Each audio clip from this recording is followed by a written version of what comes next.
Episode 616, Surprising Artwork for the Exhibition. Clarissa had the best temper out of everyone in 129, but that didn't mean that she was a pushover. She only answered, "Yes, I've ruined your reputation, but I've never asked to be born into this world." Her dad kept quiet for a while, before screaming unbelievably, "What did you say? I dare you to say it again." Clarissa put down the can of beer as she held onto her belly. She accidentally tugged on her wound, and the pain caused her to break out in a cold sweat. The blood soaked through the bandage and stained her white shirt. "Why don't you publicize it in the newspaper that we are no longer related?" she coldly said. She immediately hung up the phone after saying that. The only sound in the room was from the show on television. Clarissa continued to lie on the sofa as she reached for the can of beer, but before she could sip on it, the doorbell rang. The attendant should have seen the Do Not Disturb sign that she hung on the door. It stopped ringing after a while. Clarissa paid little attention to it as she continued to watch her show while lying on the sofa. In a matter of minutes, a chat interface suddenly appeared on the computer screen. It took up 2/3 of the screen. It was a simple interface, with a white background and black letters. There were only 3 words in the chat box. "Open the door." It was straight to the point. It couldn't be anyone but Bessy. Clarissa saw the words and then headed to the door. She thought it would be Christopher and the gang. Hence, she didn't put much thought into it when she opened the door. However, the person she saw was a masked Zeke. He was using the phone, probably chatting with someone. The lighting in the corridor wasn't great. The only thing Clarissa could make out was a shadow. It took her a while to recognize who it was. She asked, "Film God?" "Bessy asked me to bring you some supplies. Are you all right?" Zeke said as he removed the mask. He frowned as he saw the bloodstains on her shirt. Zeke was now a superstar. Because of the effort he put into international publicity, he could now be recognized, even in Austria. Clarissa gave way to him and then asked, "I'm all right. Did Bessy ask you to come?" Zeke just wanted to pass her the medication and leave after telling her the instructions. He didn't want to enter her room. He was a disciplined man. If it wasn't for filming a scene, he would never enter a room that belonged to the opposite sex. However, Clarissa was a friend of his niece. He entered after seeing her pale face. He picked up a distinct alcohol smell the moment he entered. Looking around the room, he saw a beer can on the table and a messy room. A show was even playing on TV. Tucker was solving an IQ problem on the show as the other guests looked at him. "I'm sorry, my room is in a mess. Do you want something to drink?" Clarissa said as she walked to the mini-fridge. However, she could only see alcohol in it. There was only a small bottle of mineral water. "It's all right," Zeke said as he left the bag of items on the table. He then turned towards her and said, "Bessy said that you refused to come out of the room and asked me to help get the medication. Can you take care of it yourself?" He wasn't going to poke his nose in her business. Clarissa answered, "Yes, I can. I'm sorry for troubling you." Her wound was on her stomach, so it wasn't hard for her to tend to her wounds. Zeke then answered gently, "Bessy is really worried about you." Otherwise, she wouldn't have asked him to take a look personally. Clarissa looked at him and realized that Film God was like what everyone said. He kept a distance from all females. The only reason he was behaving this way was because of Bessy. Clarissa picked up the bag and then went to tend to her wound. Zeke didn't know what she was going through and wasn't in a position to make any comments. He could only sigh at the environment that she was in. When Clarissa returned from tending to her wounds, Zeke had left. The empty beer cans were gone. Only 3 cans were left neatly placed on the table. Zeke had opened the window to reduce the alcohol smell. The only sound in the room was from the show on television. Katie's cousin was having the time of his life on the show. It had a joyous mood. However, Clarissa couldn't feel any joy as she leaned on the wall. After a while, when she walked towards the sofa, the door rang again. The sound caused Clarissa to have a headache. She opened the door. It was Zeke. He didn't remove his mask this time, but she could tell that he was smiling. He passed her a container of food. Chinatown is nearby. The food is pretty good. I'll ask Hudson to send you the restaurant's contact information later. As it was getting late, Zeke left after he picked up a phone call. Clarissa stood at the door. She could tell that the person was Bessy as she heard Zeke's voice. She smiled at the kind gesture, but sighed soon after. Clarissa closed the door. She sat at the table and then ate the food as she watched the show. Her phone rang. She didn't ignore it this time and picked it up. It was her assistant. She continued to eat while she answered the call. I'm done printing your work, but... The assistant hesitated. Are you sure we can show this? It concerned Zeke. If this was publicized, it would cause a huge uproar. Clarissa took a bite of the food. She pondered for a while and answered. It's fine. The assistant trusted that she wouldn't make a mistake and answered. All right, I'll send it to the managers. The assistant hung up. Then the crew asked excitedly, How is it? The assistant clenched her fist. She agreed. I'll go look for them. The crew breathed a sigh of relief as they sat down on the stool. One of them then said, Things are finally getting exciting. In the capital, at Universal Plaza's HQ, it was the first time a world-class photo exhibition was held within the country. It was a sign that the country's photography scene was world-class. It was an important matter. The works exhibited today were from the masters of photography. Reporters were all over the venue before it officially began. The judges were masters in their craft as well, but only one of them was American. He was sitting in his office, frowning and lamenting. All of our photographers failed. The best one only got 5 approvals. For the work to be qualified for display, it had to at least get the approval of half of the judges. The higher-ups fell silent after what he said.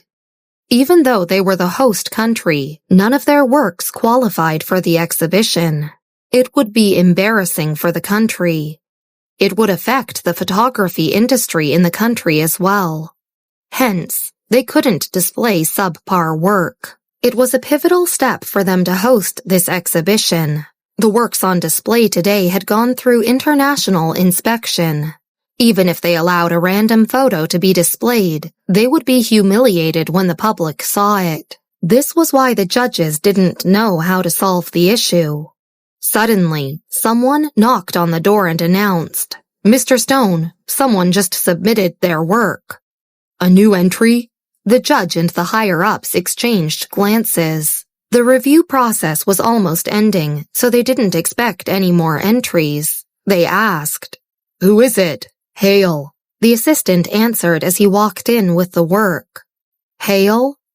Hale was the photographer that showed her talent in the American Photography Exhibition previously. She took the spot as one of the top 10 scenery photographers in the world with just 3 shots. However, Hale disappeared for a few years after that exhibition. Subsequent exhibitions couldn't contact her as well. The project director for this year's exhibition invited Hale as well, but they didn't have high hopes. But who would have thought that Hale would show up this time? She has new works? The judge stood up excitedly and asked, What is it this time? The other higher-ups came over as well. Hale was famous in the industry. Her 3 scenery photos became a legend in the industry. Hence, as professionals, they were curious about what she created this time. The assistant holding her work gently placed it on the table and answered, The person who delivered it said that it was a portrait shot. A portrait? Their expressions changed. Everyone knew that Hale specialized in scenery photography. Everyone had their own specialization in this industry. Even though a master in scenery photos wouldn't be that bad in taking portrait photos, it couldn't be compared to her specialized field. They didn't need an all-right work. They needed something that could match up to the works created by the other masters. The judge sighed and lamented. Why did she send a portrait? The assistant came back with a knife to unbox the work. Episode 617. Are you here to look for Film God? Hale was a strange character in the world of photography. The works of other masters would be sent by their staff in a beautiful package. Hale was the only one that would pack her work in a simple cardboard box. As the crew unpacked the box, the judges tried to contact Clarissa's assistant to get her to send a scenery entry. It was their only request. As he made the call, he looked towards the assistant. There were only 2 judges next to the submission. They were chatting as they looked at Clarissa's work and didn't pay much attention. The box was secured tightly. When they sliced open the packaging, they realized that there was even a layer of bubble wrap to protect it. They carefully removed the bubble wrap.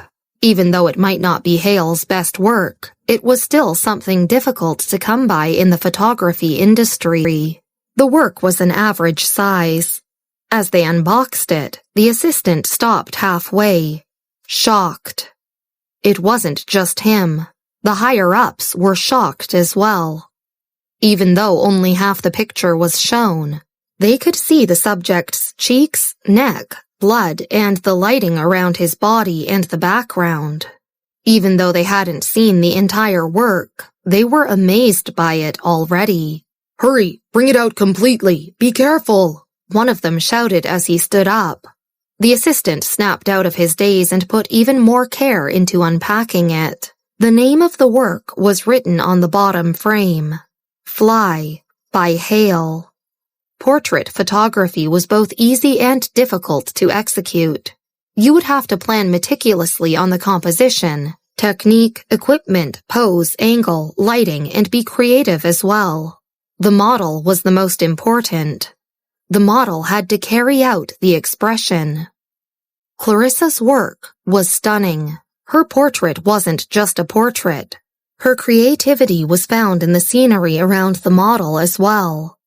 The call was accepted, and Clarissa's assistant asked, Hello?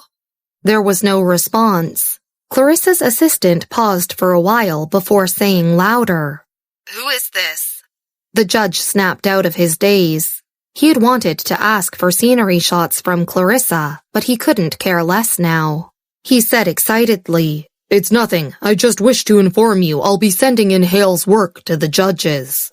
He hung up the phone and called the organizing committee. Secretary Clark, I think we can aim for the center stage this year. Everyone knew about this exhibition. The works here were from the best in the industry, but there was only one spot for the center stage. None of the works from the capital were selected this year as the photography scene was still catching up to the rest of the world. Hence, there were only a few masters. The organizing committee would be happy that one work was selected. They wouldn't have imagined that one of them could aim for center stage. If they were successful, it would cause a huge uproar in the photography scene in the nation. This would improve the situation as well. The judge made a few more calls. After he was done, he looked at the work again. The work was stunning. However, when the judge gave it a second look, something felt weird. After shooting, due to the huge amount of post-editing, the portrait wouldn't look exactly like the model. The judge thought for a while before asking, Do you find that the model looks familiar? The rest thought for a while before answering, The model is Zeke Miller. Everyone fell silent when they realized it. The Miller family was gaining strength in the capital.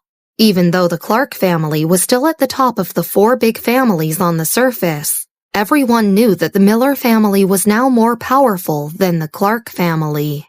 Not only did they have Bessy and Emmanuel, but even Michael would also help the Miller family.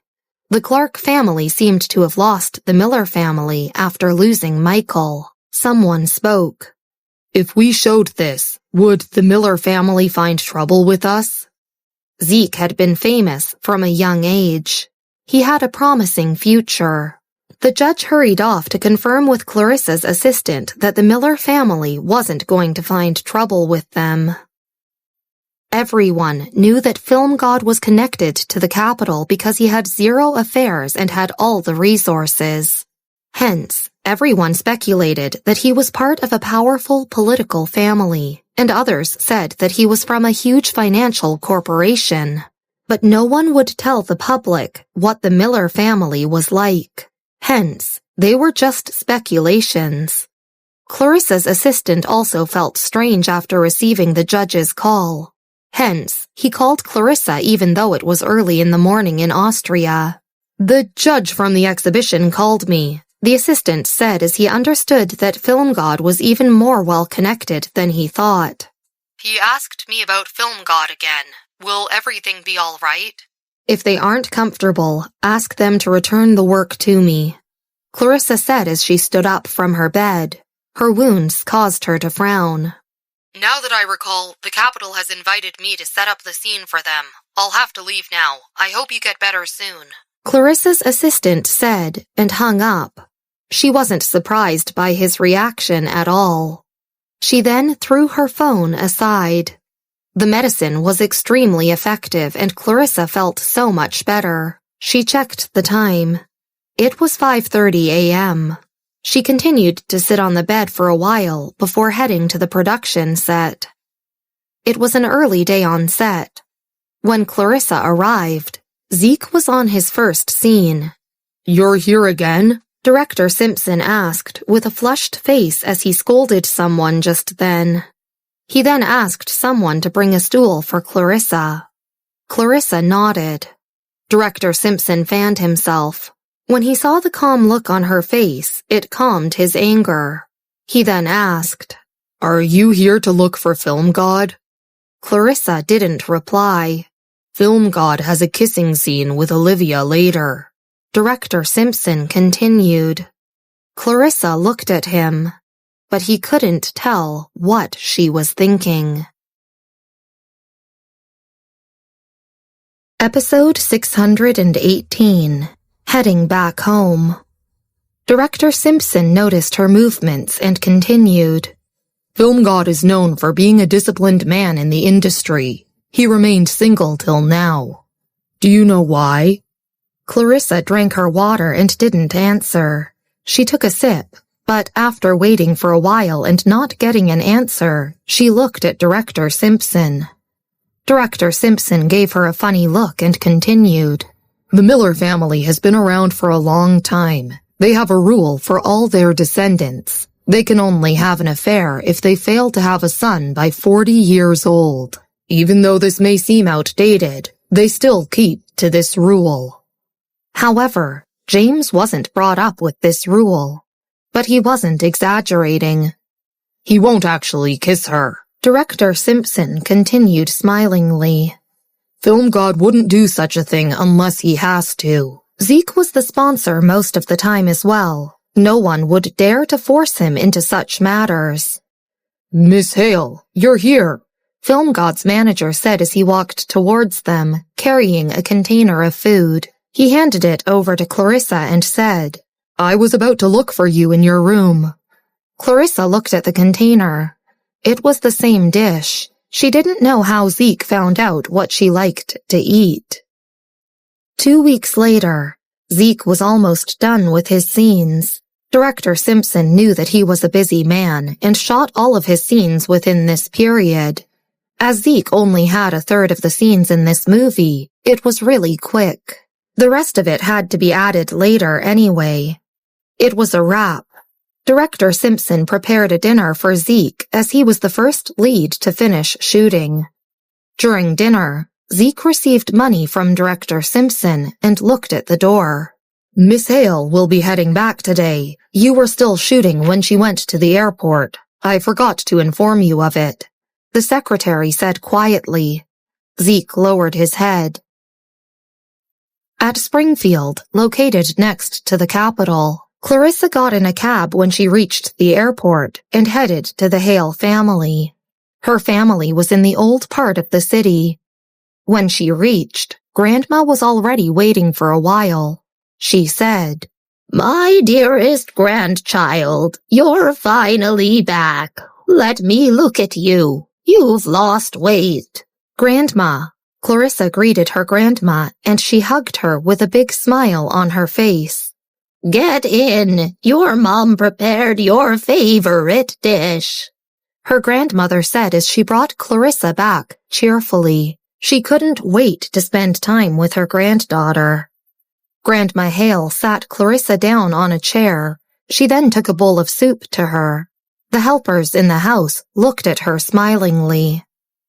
Clarissa's father just returned, but when he saw Grandma taking a bowl of soup for Clarissa, he frowned and complained. "Are you disabled?" Clarissa frowned after she heard that. As her mom and Grandma were still here, she wasn't going to argue with him in front of them. Clarissa's father wanted to continue even though Clarissa ignored him. Grandma wiped her hand and glared at him, saying, "What's the matter? Do I need to seek your permission to get a bowl of soup for my granddaughter?" Clarissa's father replied, "That's not it, Mom. She's not disabled. Stop spoiling her. Look at how she is now. Carmen already knew how to respect you since she was 5. Grandma Hale replied coldly, "I raised her, so it must be my fault for her bad behavior. Let me head upstairs and apologize to the graves of our ancestors for leading their descendants astray." Clarissa's father immediately stopped her. "Mom, stop!" The assistant and Clarissa's mother came out from the kitchen and wanted to stop Grandma Hale. Meanwhile, at the table, Clarissa was done with the soup. She handed the empty bowl to Grandma Hale and said, "Grandma, I'm done with it." Clarissa's father knew that it was his fault for angering his mother and apologized. "Mom, it's my fault." He needed to rely on Clarissa to settle the issue.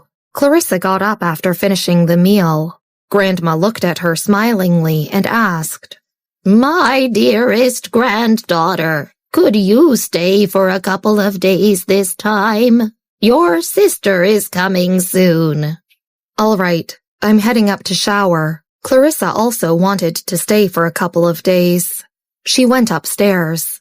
Grandma Hale then looked at her son and asked, "Is Carmen coming back?" "Yes," Clarissa's father said joyfully. "That's great." Grandma Hale was tired. She recalled something and asked the helper, "Get the tickets for the photo exhibition. Clarissa loves such things." The helper went to fetch the tickets, but as she approached, she was shocked and exclaimed, "Ma'am." "What's the matter?" Grandma Hale and her daughter-in-law went over to take a look. The boxes that contained the tickets were empty. Clarissa's father was on the way to the study. When he heard the commotion, he stopped in his tracks and said, Grandma Hale knew what had happened already and turned to look at him. Clarissa's father answered, "Were you referring to the tickets for the exhibition at Universal Plaza? I've left one for you and sent the rest to Carmen. Clarissa never liked such things, and Carmen has quite a few people to give the tickets to." The place fell silent. A storm brewed. Clarissa heard everything, but it didn't affect her. Her older sister was talented. She knew how to read at the age of 3, learned poetry at the age of 5, got a poetry award at the age of 8, and became a scholar in the final exams when she was 15. Back then, she was praised as scholars weren't as common nowadays.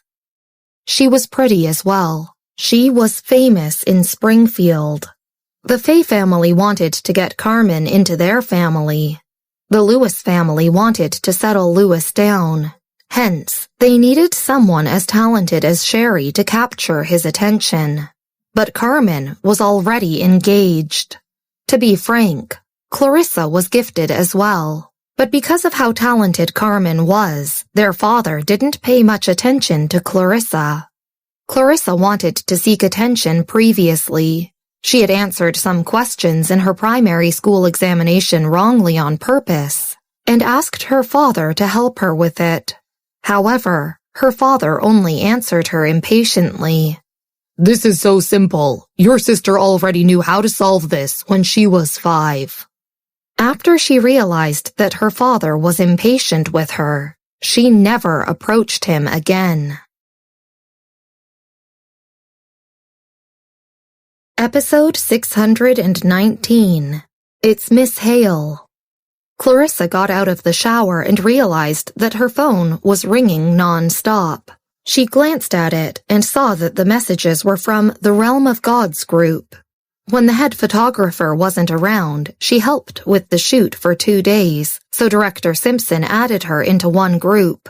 Everyone was congratulating Film God for finishing the project. Clarissa looked through the messages. She clicked on Film God's profile picture and stared at it until she almost fell asleep. Suddenly, her phone rang. Gloria was calling her. Clarissa was awoken by the call. She picked it up and answered. Hey. After divorcing Lewis, she stopped addressing Gloria as Mom. Clarissa, Gloria said excitedly. I heard that you're back. When are you coming over to the capital? Let's meet up. I want to link you with the young man from the Stone family. Clarissa rejected nonchalantly. It's all right. You two can add each other on Twitter and get to know each other first. Gloria compromised. He's a fine lad. So much better than my son. After ending the call, she sent his Twitter information to Clarissa and asked her to add him immediately. Clarissa dried her hair as she looked at the name. After she was done, the person didn't accept her request, and she breathed a sigh of relief. But it was reasonable. Gloria had high standards, but no family would want a divorcee. This was especially since Gloria increased her standards, especially for Clarissa. Just as she was about to turn off her phone, Raven sent her a message. Clarissa, Chairman Soup was transferred. There's a new boss. You should come back. The new guy isn't happy with you. Clarissa replied. A few more days. After Gloria finished speaking with Clarissa, she hung up the phone and sat down on the sofa. Lewis was seated opposite her and stared at her silently.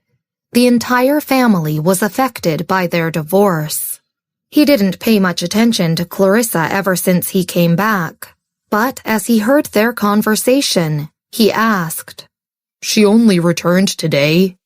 How was it possible for a publishing house to allow its staff to be away for so long? How does it concern you anyway? Gloria asked angrily. Lewis fell silent. He didn't expect his mother to dote on Clarissa to this extent. I've heard from the butler that you're heading to Springfield tomorrow. Gloria didn't answer. She looked at him and asked, If you didn't like Clarissa, why did you agree to marry her? She couldn't understand. She had thought that for them to agree to the marriage, they would have liked each other. The two of them were even in shock when they first met.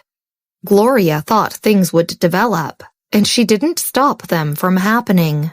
But who knew that nothing had happened since the marriage? When he heard this, Lewis tried to steer the conversation away. Mom, I'm heading to the study. Gloria was close to using a cup to hit him as he left. Madame, I'll be heading off now, Lewis's secretary said.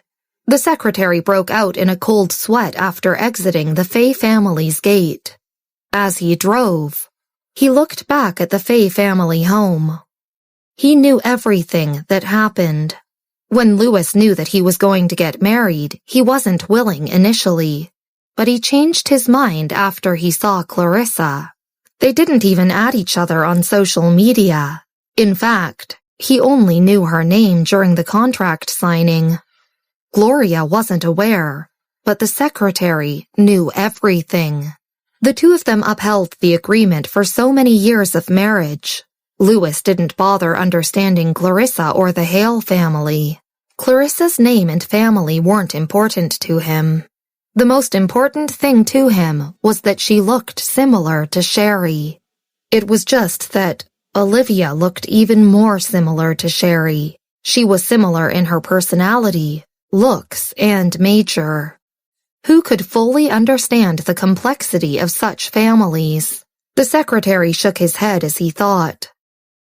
Clarissa stayed for 2 days.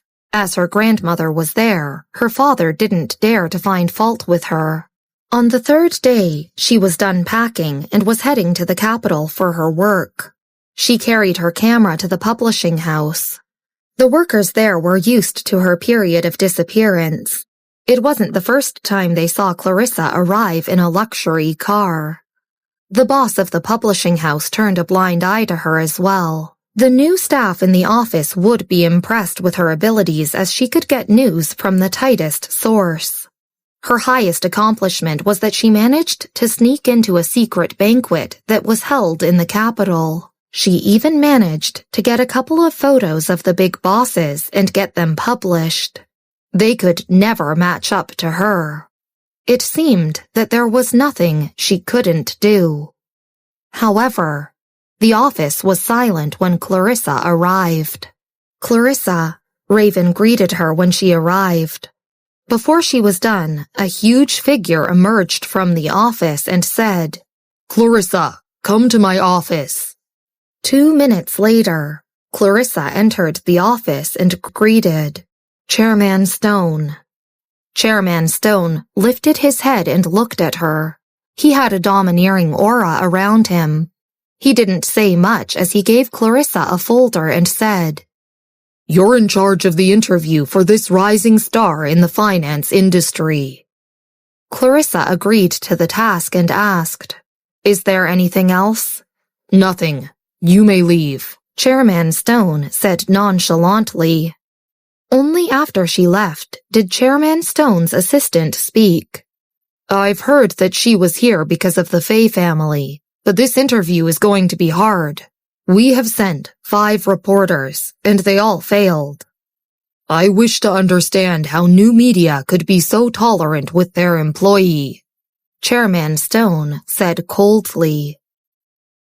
In the afternoon, in Wesley's office, Louis was discussing with Wesley about some collaboration. Wesley was a proud person and had the ability to back it up. Louis packed up his stuff and said, "Chairman Wright, let's discuss this further." Wesley looked at him and answered, "All right." As the two of them wrapped up their conversation, the staff entered and said, "Chairman Wright, the reporter from New Media is here." Wesley said, "No." "It's Miss Hale," the staff continued. Wesley lifted his head immediately. Louis saw everything. Wesley never wore his emotions on his sleeves. It was the first time he saw such a drastic reaction from him. However, Louis wasn't interested in meddling in other people's business. Hence, he packed up and left. Just as he stepped out of the office, he saw Wesley's secretary leading a person carrying a camera into the office. Louis never saw the secretary being so respectful to someone other than Wesley. He turned to look at the person the secretary was leading. Tall, with a nonchalant expression, she was wearing a floral dress. She didn't have any makeup on, but her skin glowed, and she stood out even though she was just casually following the secretary. Louis lost his mind after he saw her. This was nothing like how he remembered her. It was Clarissa. She didn't see him, but she followed the secretary into the office. Then, the office door was shut. Louis looked away. When he was back from Austria, he gave more resources to Olivia and removed Clarissa from his heart. Hence, he didn't expect to meet her again. Chairman Fay? The staff reminded him. Lewis paid attention to his files and followed the staff to the lift. He then asked casually, Who was it just now? Wesley wasn't someone that would accept an interview easily. Only the secretary would know. The staff answered politely. Lewis stopped asking. In Wesley's office, Clarissa was done with the interview and was taking 2 more photos. She then continued, Don't worry, I won't write anything that is against you. I'll send it to you for approval before I publish it. Do you want to grab dinner later? Wesley didn't pay much attention to what she wrote. He got up immediately and invited her out for dinner. Clarissa packed her camera, shook her head and replied, It's all right. I'm heading back to write this story. Wesley looked at her and wanted to say something, but he didn't. He continued, Let me send you off then. Clarissa replied, It's all right. Wesley didn't care about her opinion and opened the door for her. He then sent Clarissa all the way down. As Clarissa left, she waved goodbye to him. However, Wesley grabbed her wrist. He stared down at her and asked, Clarissa, how long are you going to trap yourself? Clarissa's smile disappeared as she replied, Wesley, you're pushing things too far. Wesley relented and let her disappear into the crowd. Chairman Wright, the secretary spoke. However, Wesley stood in place. He started to have a flashback. He was in the same class as Clarissa from primary school to high school. Not only was she beautiful, but she was also the school tyrant. She was the talk of the town no matter which school she was in. She would get almost everyone's approval to be the class president except her own. During that period, Wesley was handsome and was starting to show his abilities. Both the Hale and Wright families thought that they were the best match for each other, but Wesley knew that Clarissa never liked him. He was a wild lad. He would be goofing around with others when she was on duty. No one in the class dared to control him. There was once when she had enough of him.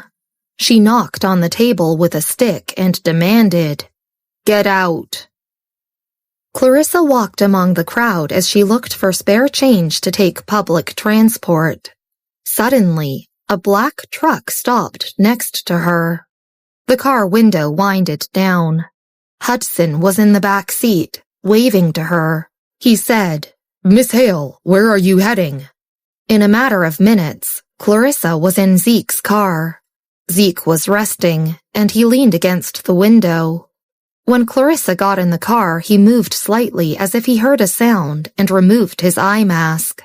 When he saw that it was Clarissa, he sat up and nodded towards her. Film God, Clarissa greeted. She didn't sit next to him and went to sit next to Hudson instead. Hudson was surprised and offered his help. Clarissa, let me help you with your camera. It's all right. All right then, Hudson replied. Hudson brought Clarissa to her area. When she entered new media, Hudson turned towards Zeke and said, Film God, Miss Hale had mentioned that her work passed the judging criteria in the photography exhibition. Are you aware that she invited me? Zeke leaned against the window and answered nonchalantly, I'm aware. Hudson looked at him, surprised that he wasn't invited. But he didn't dare to voice his opinion. Something felt off. Clarissa arrived home. Just as she was about to open the door, she stopped and took a step back. The door was suddenly opened. A man wearing big glasses opened the door and looked at her smilingly. He then said, Madame has been waiting for you. Clarissa frowned as she carried her camera in. She saw a lady wearing business attire sitting next to the window with her back facing her. The lady noticed her and turned around with her arms crossed. Sister, why are you back? Clarissa asked as she lowered her camera on the table. Carmen smiled and answered, "Did you head out for work after you heard when I was coming back?" "Why would I do that?" Clarissa replied nonchalantly. Carmen didn't want to expose her, but signaled to the secretary. He took out a box and said, "Ma'am, this is for you." "What is it?" Clarissa asked as she took over the box. The secretary replied smilingly, "You'll know when you open it." Clarissa opened the box. It was a Ferrari car key. She was startled and was about to protest when Carmen stopped her by saying, "Keep it. I bought it using my money. I didn't use their money." Their referred to their parents. "How could you be so rich? Are you taking bribes?" Clarissa asked as she thought of ways to help her cover up. Carmen continued to smile, but she started looking at Clarissa coldly. I was only joking," Clarissa said. She opened the fridge to get a drink for both of them, but it only had beers. The room fell silent. Carmen's secretary had to stop himself from laughing. Clarissa closed the fridge in silence. Carmen sighed and continued, "Let's head back for a meal." Everyone in the Hale family was excited about Carmen's return. Even their neighbors came out after hearing that the Hale family's exceptional daughter had returned. They could only see Carmen on television.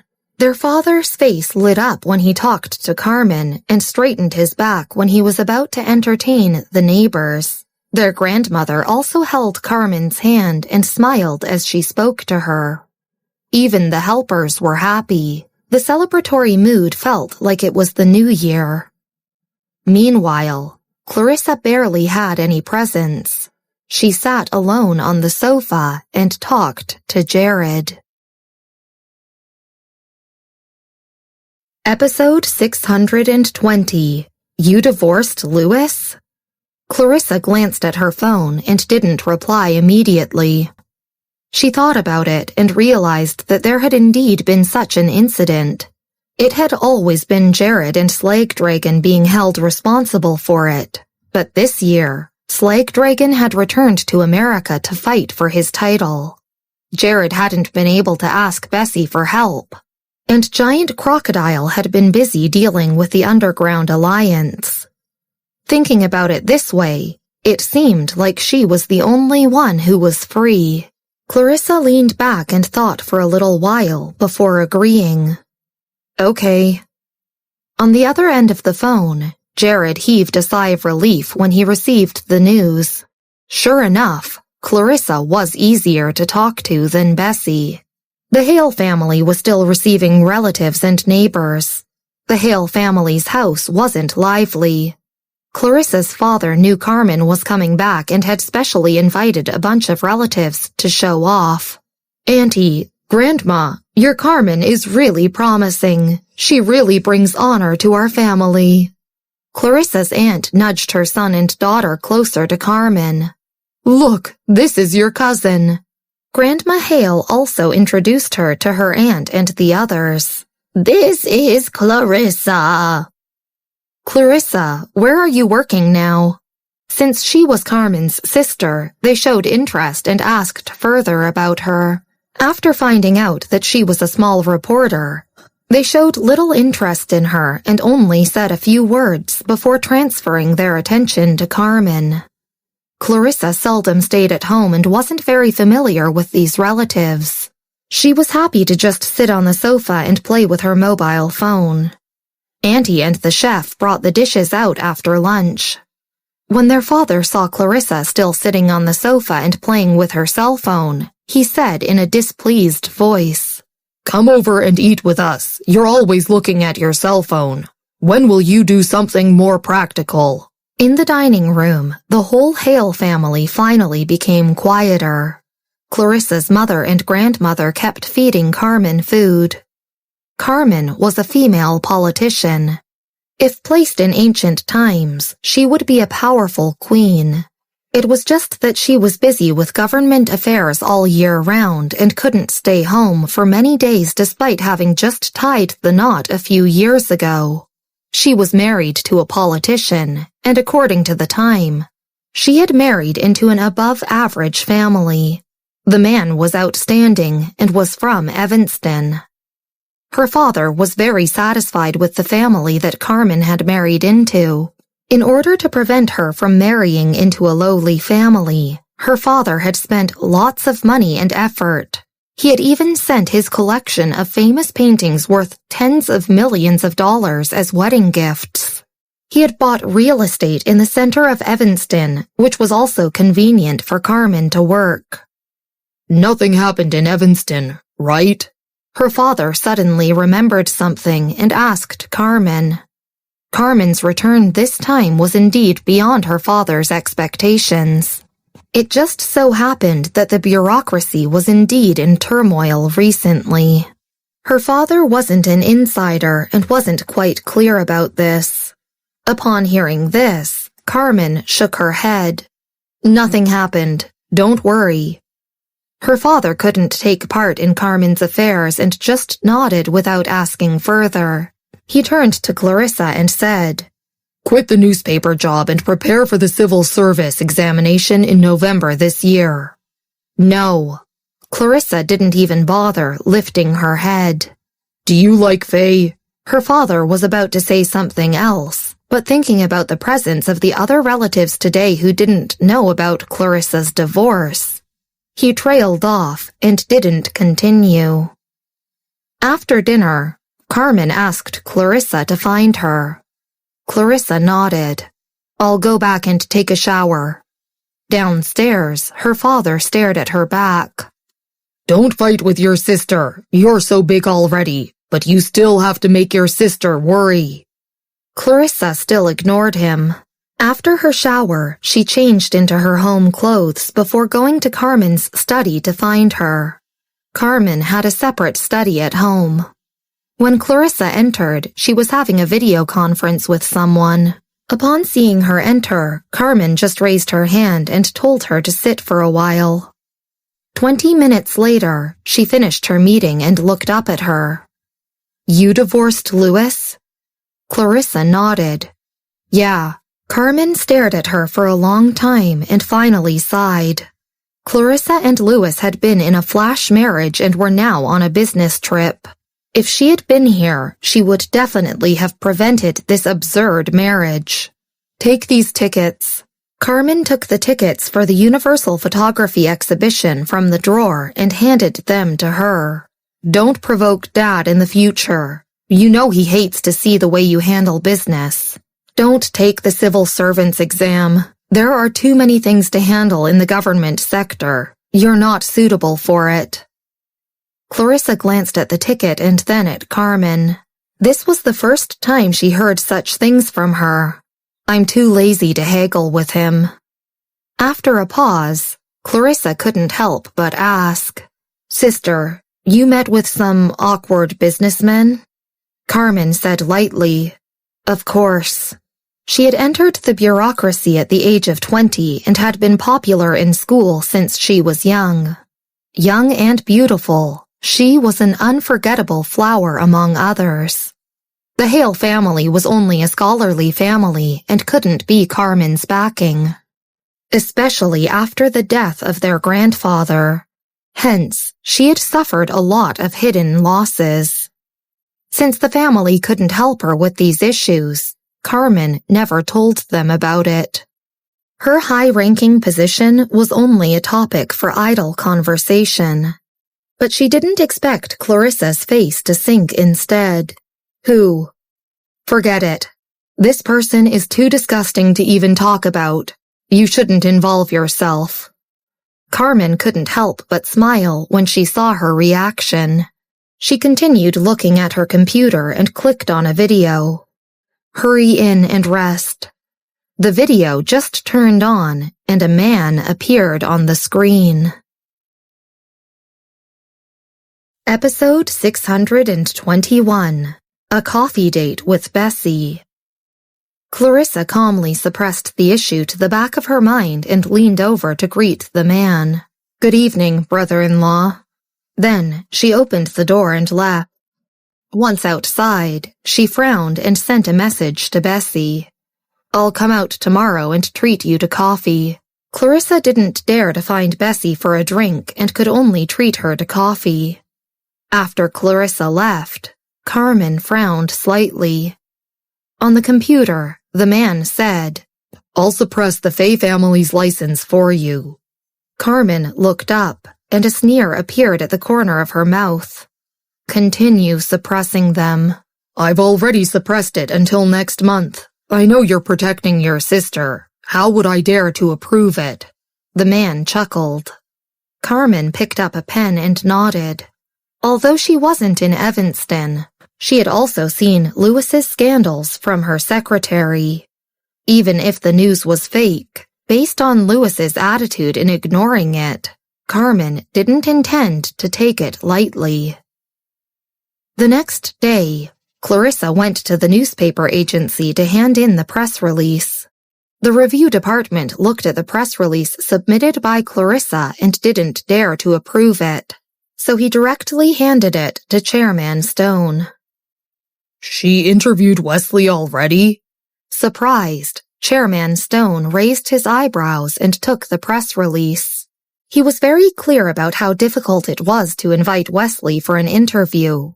He was a financial upstart and it wasn't easy to put him on the front cover.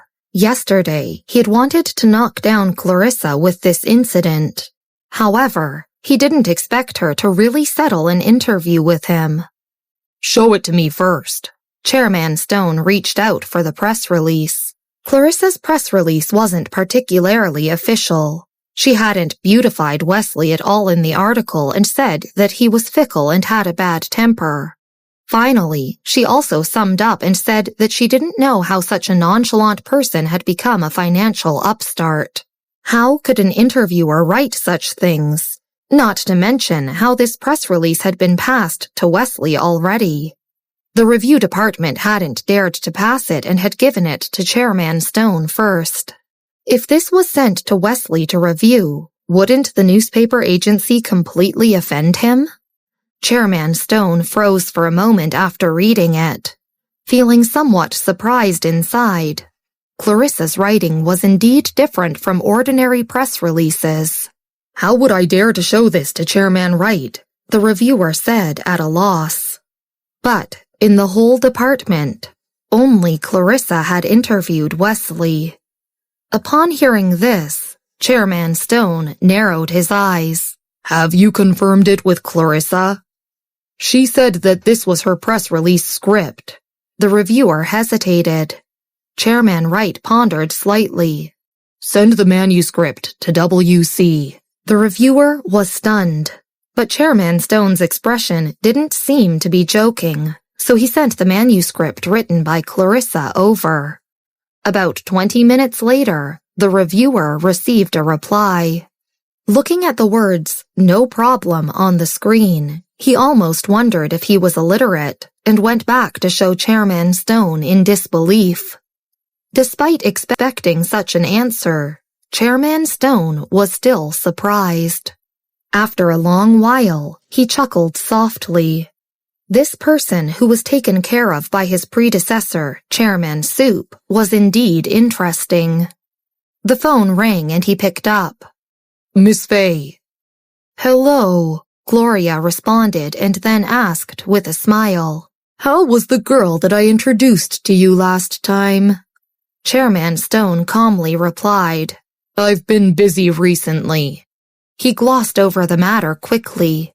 In fact, he hadn't even read the Twitter message sent by Gloria.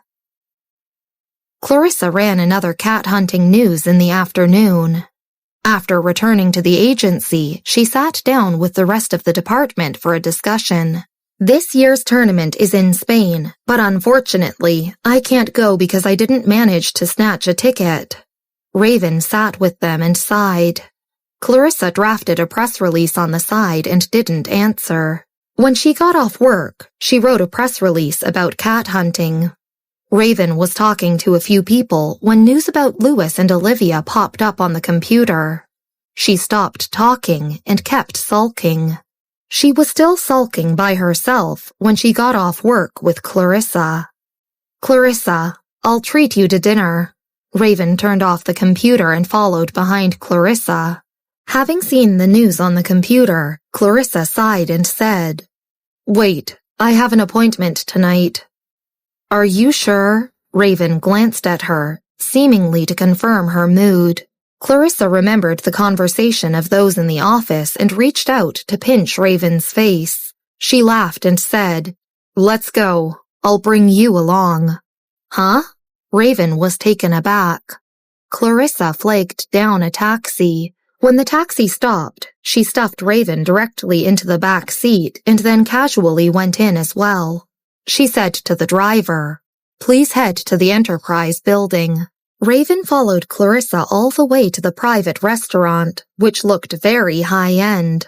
She couldn't help but feel a little ill at ease. "Clarissa, won't it be bad if I follow you?" "She doesn't mind." Clarissa asked for the room number and took Raven inside. Without even knocking on the door, she directly kicked it open with her foot. Episode 622. Brother-in-law, you came back alone? Raven and Clarissa had known each other for several years. When she first entered the agency with a group of interns, the department leader had asked several reporters to lead them. The other reporters had been elderly, all except Clarissa, who was very young, and the others were unwilling to choose her.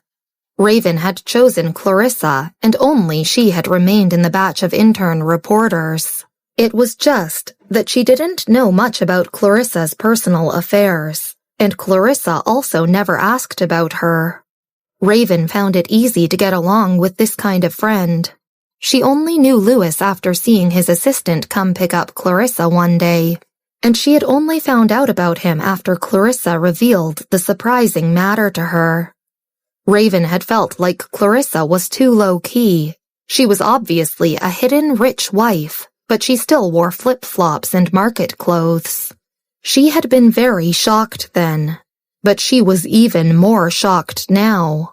Last time in Austria, Raven had only remained calm and sober because she didn't know the group of mercenaries. At this moment, looking at the figure of the woman sitting inside by the window, her brain stopped working for a second. Bessy? Bessy Miller. She thought she had dinner with Clarissa, but who would tell her why this woman was in front of her? Bessy and Marvin had arrived a long time ago. When Clarissa came in, she was still drinking a cup of tea. Upon seeing Raven beside Clarissa, she raised an eyebrow. "Miss Hale, sit down." Before Clarissa came over, Marvin dragged 2 stools out and let them sit. Raven was a little stiff, but Clarissa put down her camera and casually sat down. When she took a glass of water and said, "This person is your fan. She even cried when she watched the game. She wants to go to the divisional game, but doesn't have a ticket." This year's global tournament wasn't in America, but Toby had given her a ticket. Bessy turned to Marvin. "How many tickets do we have left?" Marvin thought for a while and replied, "Toby took 9, Samuel took 2, Robert took 2 as well, and 1 was given to Mary. We have 4 tickets left." Bessy paused for a while and then turned back to Raven. "Are 2 tickets enough?" Raven had yet to react. Bessy tapped her fingers on the table and asked again, calmly, "Enough?" Clarissa patted Raven on the shoulder. "Wake up." "Huh?" Finally returning to her senses, Raven slowly realized what Bessy had said and quickly nodded. "1 is enough." Bessy looked lackluster and said slowly, "Prepare 2." Marvin noted this down. "Yes." With everyone here, the waiter started serving the dishes. "How's your cousin?" Clarissa gave Bessy a piece of meat. Bessy took a slow bite and then put down her fork blankly. She took a sip of tea and said, He's taking over my grandpa's mess. Since Clarissa had helped Michael investigate some things before and had also seen the USB given by Bessy, she somewhat knew what mess Pete was taking over and just smiled. Then he can work with Giant Crocodile. How did you find it? Bessy's grandpa had reached his peak professionally, but when the pressure gate research had been at its peak, he had suddenly disappeared, leaving only a few works behind. Auction house. Bessy paused for a while and tapped the fork with her slender fingers. Patrick checked that the underground auction house has my grandpa's voluntary auction. Pete's just going to show his face. Clarissa was a little puzzled. If Pete had refused to take over the West family and was focused on physics, why was he taking care of these matters and even going to the underground auction site? However, she hadn't come for this matter today and didn't delve into it. Speaking of business, she had asked Bessy to check on some news about her sister yesterday. When Carmen was fighting in the bureaucracy, Clarissa had only been 13 years old and had been in junior high school. At that time, she hadn't known anything about her. It wasn't until later that she accidentally joined 129 and faintly discovered that Carmen had entered the bureaucracy to investigate her grandpa's death over a secret nuclear weapon. However, this top-secret classified information was old, and Clarissa had only found out a few vague contents. Carmen's identity was very secretive. 129 didn't have many collections and didn't pay attention to some small gossip either. If she wanted to find out who had bullied Carmen back then, she would probably have to ask Bessy to take action. As the two talked, Raven couldn't understand a single word, but Marvin clearly heard them. After listening to their conversation, he just looked at Clarissa with ineffable words. He thought that only Clarissa dared to ask Bessy to check some gossip. The next day at 7 a.m., at the Highline Apartments, Rosemary came to find Michael early in the morning. Marvin looked up from where he was squatting beside the flower pot. Miss, Michael hasn't gotten up yet? Rosemary looked down at the time on her phone in surprise and confirmed the time. Are you sure my brother is still sleeping? At this time, shouldn't he have already finished his run, taken a shower, and eaten breakfast? Marvin nodded earnestly. Michael said last night that if you come early, you can go to the study first. Upstairs, already awake, Michael checked the time on the alarm clock by the window and got ready. Michael hugged the frowning Bessy in his arms and only got up to gently open the door when her eyebrows were peaceful again. He just opened the door when he saw Rosemary coming up the stairs. The two looked at each other. Michael paused and then closed the door casually. Good morning. He walked slowly to the next room and got ready to change clothes. Raising an eyebrow, Rosemary glanced at him. Didn't Bessy's aunt tell you to sleep next door? Michael opened the door and chuckled softly. You're thinking too much. Rosemary was speechless. Half an hour later, in the study room, when Michael entered, Rosemary was looking at a document on the table, staring at the familiar name on it. Carmen Hale. She was a politician with quite a reputation in Evanston recently. Many forces had been showing signs of wooing her. Since when were you in charge of investigations? Rosemary raised her head and glanced at him. I'm just checking some things. Michael poured himself a cup of tea. Rosemary nodded and didn't ask further. A few people from the investigation department have been looking for me recently. This Carmen is a brilliant talent. Michael raised his head upon hearing this and said calmly, Don't interfere with the affairs of the investigation department for now. As for the reason, he didn't elaborate. Rosemary knew that his words weren't groundless and nodded thoughtfully. After a while, she thought of something else. When will that Xander leave? So many people here are miserable and are even worse than Kenneth. turning on the computer with his distinct, bony fingers holding the mouse. Michael raised his eyebrow faintly. I can't control this person. If it was Kenneth, he could still advise him otherwise. Fine. Rosemary was at her wit's end. Regarding Xander, Bessy could still chime in, but she was in her last trimester now, and even Rosemary didn't bother her with this incident in front of Michael. After discussing with him for a few matters, she went out and waited for Bessy to wake up. After Rosemary left, Michael picked up the investigation documents again and frowned. He sat in his chair thinking for a few minutes, then picked up his phone and called Jared. A week later, it was Carmen's birthday. Clarissa went home with a birthday gift to see the Hale family busily preparing for the celebration. She didn't see Carmen from beginning to end. Clarissa's father didn't criticize her as usual today. Her grandmother only nagged a little about why Carmen didn't come home early this year as usual, then stopped. After seeing that Carmen wasn't home, and her grandmother was nagging at her, Clarissa listened for a while and then went out. When she went out, she saw a man hurrying in. "Brother-in-law, you came back alone?" Clarissa glanced at him and raised an eyebrow. Episode 623. You don't understand your daughter at all. It was her brother-in-law, Johnny Harris. Johnny's expression seemed a little tired, but he still smiled when he saw her. Yeah, you're going out now?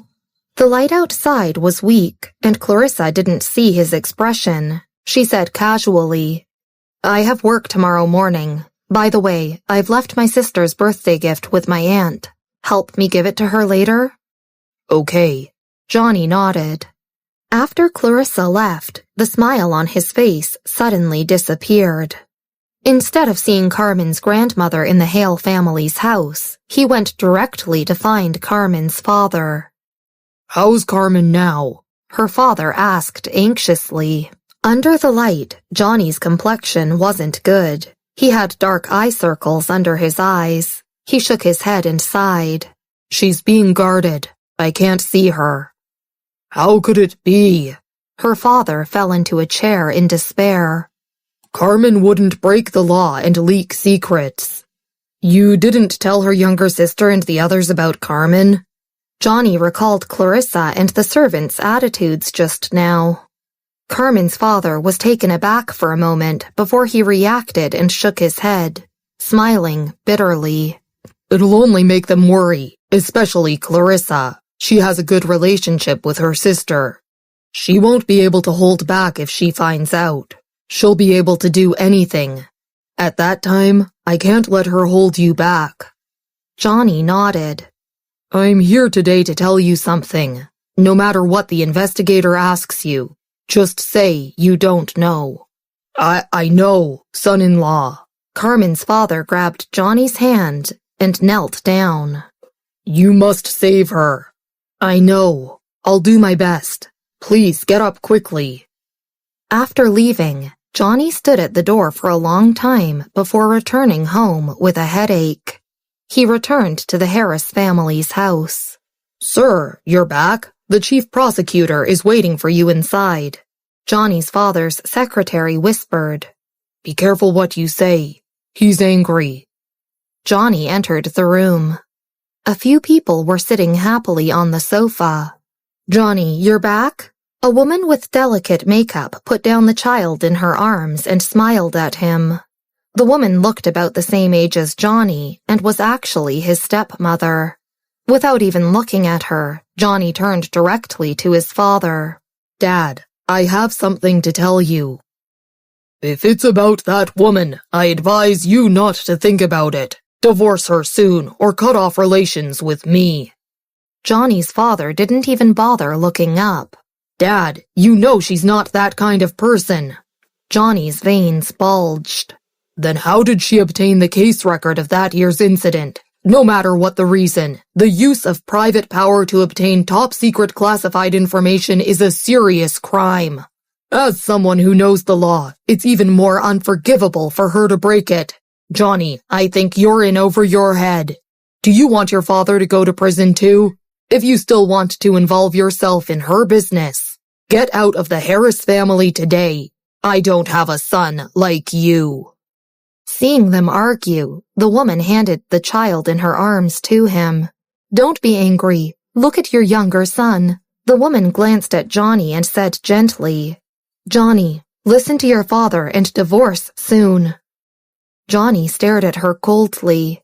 Without a word, he directly turned around and left. After he left, Johnny's father's expression worsened. He stopped holding his child and went upstairs with a solemn face. The woman casually teased her child, while the servant beside her leaned over and whispered, Ma'am, if you talk to him like that. Upon hearing this, the woman gave the child to the servant and looked down at her fingers covered with nail polish. No worries. The two can't beat the storm. When Carmen and Johnny had successful careers last time, she had been in awe of the two. But now, not to mention Carmen's father's refusal to get involved, even if he did, Carmen wouldn't be able to get out. Thus, the woman didn't feel a need to please them. Rats leave a sinking ship. Everyone kicks a man who is down. The next day, at the entrance to the Universal Photography exhibition, Hudson looked at the door awkwardly, then at the ticket in his hand and smirked. Film God, this is the film exhibition that Miss Hale was talking about? A small exhibition at the national level?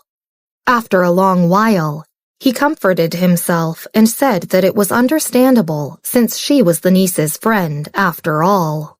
Zeke reached out to pull his mask up, narrowing his pretty eyes. However, he still appeared rather calm. Let's go in. The two walked inside. Although Zeke had covered up his face and was even wearing a large t-shirt with little taste, his slender figure and elegant aura still couldn't be concealed, and he still stood out among the crowd.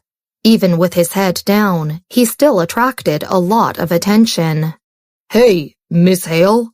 Hudson handed the ticket to the attendant and went in with Zeke.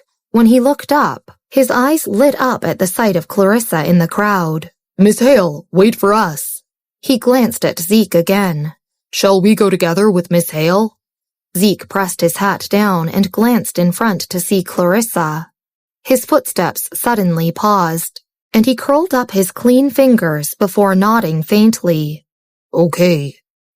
Along the way, Hudson was talking to Clarissa when he suddenly fell into weird silence at the sight of a booth placed in the exhibition center. Hudson murmured, I feel like a hot search is coming up soon. Clarissa coughed, and her phone rang at this time. While glancing at Zeke, she picked up Wesley's call. Wesley told her very seriously that Grandma Hale suddenly fell ill and was in the emergency room.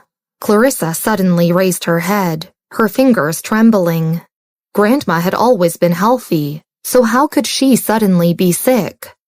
Suddenly her mind exploded, and the people around her faded into the background. A cold sweat broke instantly on her back. At her side, Zeke noticed her strange reaction and leaned over to whisper. What's wrong? Clarissa looked up helplessly at him. My grandma was rushed to the emergency room. Zeke stared at her face and pursed his lips. Let's go to the hospital first. He took her out and directly walked through the crowd to the exit, relying on his height and long legs. They were squeezed by the crowd 2 or 3 times. But Zeke frowned and directly reached out to hold her hand in his and protect her from the crowd. 20 minutes later, they arrived at the hospital. Zeke went to park the car while Clarissa went straight to the emergency room. At the door of the emergency room, Clarissa's mother, father, and the butler were all present. Her father was talking to Mrs. Wright at the moment. Is Grandma all right? Clarissa glanced at her mother emotionlessly. Her mother's eyes were red as she nodded slightly. She's out of danger. Clarissa heaved a sigh of relief. She leaned against the wall and almost lost her strength. Mom, what on earth happened? Why did Grandma suddenly fall ill? She has always been in good health. Clarissa's mother only cried and shook her head, refusing to say a word. What happened? Clarissa's heart froze for a moment. Carmen had always been the one to handle the family's affairs. Recently, Clarissa had been busy looking for those who had bullied Carmen and hadn't paid much attention to the family's affairs. She also became serious upon seeing her mother's reaction and turned to her father. Where's my sister? Stop making trouble. Clarissa's father's eyes were red and dark. You can't handle the matter even if I tell you. You? Wesley pulled Clarissa aside before she could speak and told her the truth. This incident hasn't surfaced in Evanston yet. We just learned that something has happened to Carmen, and even your brother-in-law is also at a loss. The atmosphere continued to sink in the corridor. There was only the sound of Clarissa's mother's suppressed cry. Thousands of thoughts buzzed in Clarissa's mind, and she decided to find Carmen and ask her to clarify the matter. She took a deep breath. Mom, I'm going to find my sister. Don't worry. Really? Can you see your sister? Clarissa's mother looked up. Don't listen to her nonsense. Your sister is being held now, and even Johnny can't see her. And you think that you can see her just by saying it? Clarissa, don't cause them trouble. It's not the time to act in a huff. Her father's temples throbbed. He had always been worried about Clarissa messing around. That was why he had kept this matter hidden from her. Clarissa glanced at him and remained silent. What? He didn't understand his daughter at all. Episode 624. A01111, the special license plate number. Clarissa walked towards the elevator entrance. Behind her, Wesley reacted and subconsciously followed. Where are you going? Wesley! Upon seeing that he was about to follow, his mother, who had been paying attention to his movements, directly reached out to block him.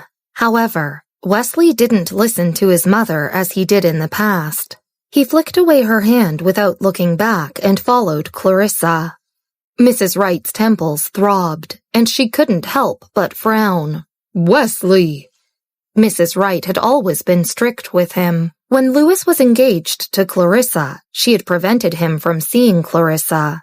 As Ashley had expected, if it had been Carmen, Mrs. Wright might have let Wesley compete with the Fay family. Wesley's mother hadn't wanted him to have contact with Clarissa, even when she was still only engaged, let alone now that she was divorced. Clarissa's father was full of worries about Carmen, and also had a headache upon seeing Clarissa's behavior.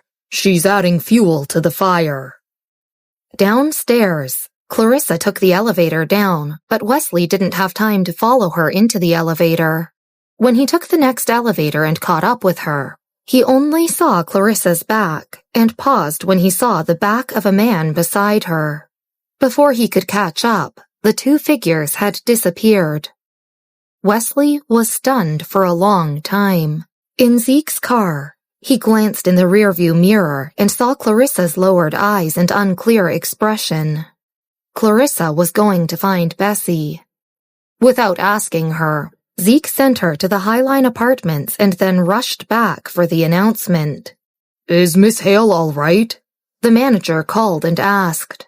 Zeke let out an, and then slowly turned the car around before calling Dean Clark. Bessy was writing an open speech for the freshmen in the physics department at the moment, as per Dean Weatherby's request. Northwestern University's physics department had been using Bessy for advertising, so the admission score of the physics department this year was extremely high. Other than some who had entered through competitions, the acceptance rate of the others was only 1%. Miss Hale. Marvin opened the door and went to the kitchen to make tea for her. Bessy didn't lift her head either. Sit anywhere. There were no outsiders in the apartment building, so Clarissa didn't avoid Marvin and the others and asked straightforwardly, "Are you still involved with investigations?" Bessy had taken part in the entire case of 712 last time. Although Clarissa hadn't found out about the specific process, she knew Bessy had a name in Evanston. "Yeah," Bessy said in a serious voice. Pausing on the keyboard, she looked up. "Tell me slowly." "My sister has been arrested. I don't have the authority to check the details." Clarissa sorted out her thoughts and continued. "It should be related to my grandfather. I'll see her later and ask her about the details, but I need your help." Carmen was no ordinary person, and even the Harris family didn't dare to intervene. This was why Clarissa had to approach Bessy for help. "Your sister? What's her name? Let me take a look." Bessy closed the speech document, opened a web page, and used her technology skills to log into the official website of the Criminal Investigation Team. She logged in and a page appeared. Bessy, Specially Invited Detective. Clearance. Top Secret. Encrypted. The information about the investigation was circulated to the Criminal Investigation Team. As long as someone investigated her information through internal channels, only the words "Bessy Encrypted" would appear. These 3 words represented her identity and high authority. Clarissa told her Carmen's name. Bessy skipped a few pages and directly searched. Within a second, Carmen's name was revealed. Bessy narrowed her eyes at the display page and then turned the computer aside for Clarissa to see. Standing beside Clarissa, Marvin also took a curious look. Although he couldn't understand all the official terms on it, he didn't understand. But having been in 129 for so many years, Clarissa breezed past it. "What top-secret case was your sister investigating?" Bessy calmly leaned against the sofa and raised an eyebrow. Clarissa's thoughts gradually gathered, and her voice slowed. "My grandpa's case. He disappeared without a word back then, and for no reason, too. There was no record on 129 either."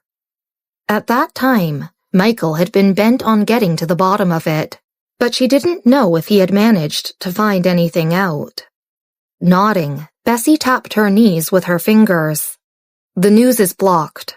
I'll go find Mr. Grant while you find out about the specific situation your sister is in.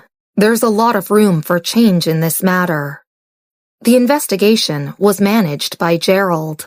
Clarissa didn't participate in the domestic replacement and didn't understand the current situation in Evanston. She was only knowledgeable when it came to analyzing the international situation. The two moved separately, and Clarissa left. "There's a car in the garage. Pick it up yourself." Bessy casually threw a key at her. "Giant Crocodile gave it to me, but I've never driven it before. You can use it." Clarissa hadn't driven here, and it would be too inconvenient to take a taxi. Bessy understood her well, after all. "Okay." Clarissa waved a hand behind her. The car Carmen had given her was still at the dealership, and she hadn't brought it back yet. Once Clarissa left, Bessy stood up and instructed Marvin, "Let's go to Mr. Grant's house." Giant Crocodile wasn't as exaggerated as Slag Dragon, and the appearance of the car he sent wasn't particularly arrogant either. It was a global, limited edition royal blue streamlined Lamborghini. It was just that the license plate number was a little arrogant. Michael had to be the one to put it on. Since it was Bessy's car and her authority in the Research Institute or in other areas wasn't low, he had applied for a special license plate number, A01111, the special license plate number of the successor to the Physics Institute. It was comparable to Michael's own. Carmen would be able to identify the origin of the license plate at a glance, but Clarissa didn't know much about it and didn't have time to care about it either, so she just drove the car away. Instead of looking for Carmen first, she drove back to her community. She returned home and went straight to the bedroom. She stood in front of the safe beside her bed and let the machine scan her pupils. After the safe was opened, she took out a golden card from a pile of things. She inserted the card into her phone and then rebooted it. A bunch of messages poured in. Clarissa didn't read them. She logged into a software with her cell phone number, found the person she was looking for among a bunch of big bosses, and directly sent a message. "Give me a passcode. I want to see a B-level suspect."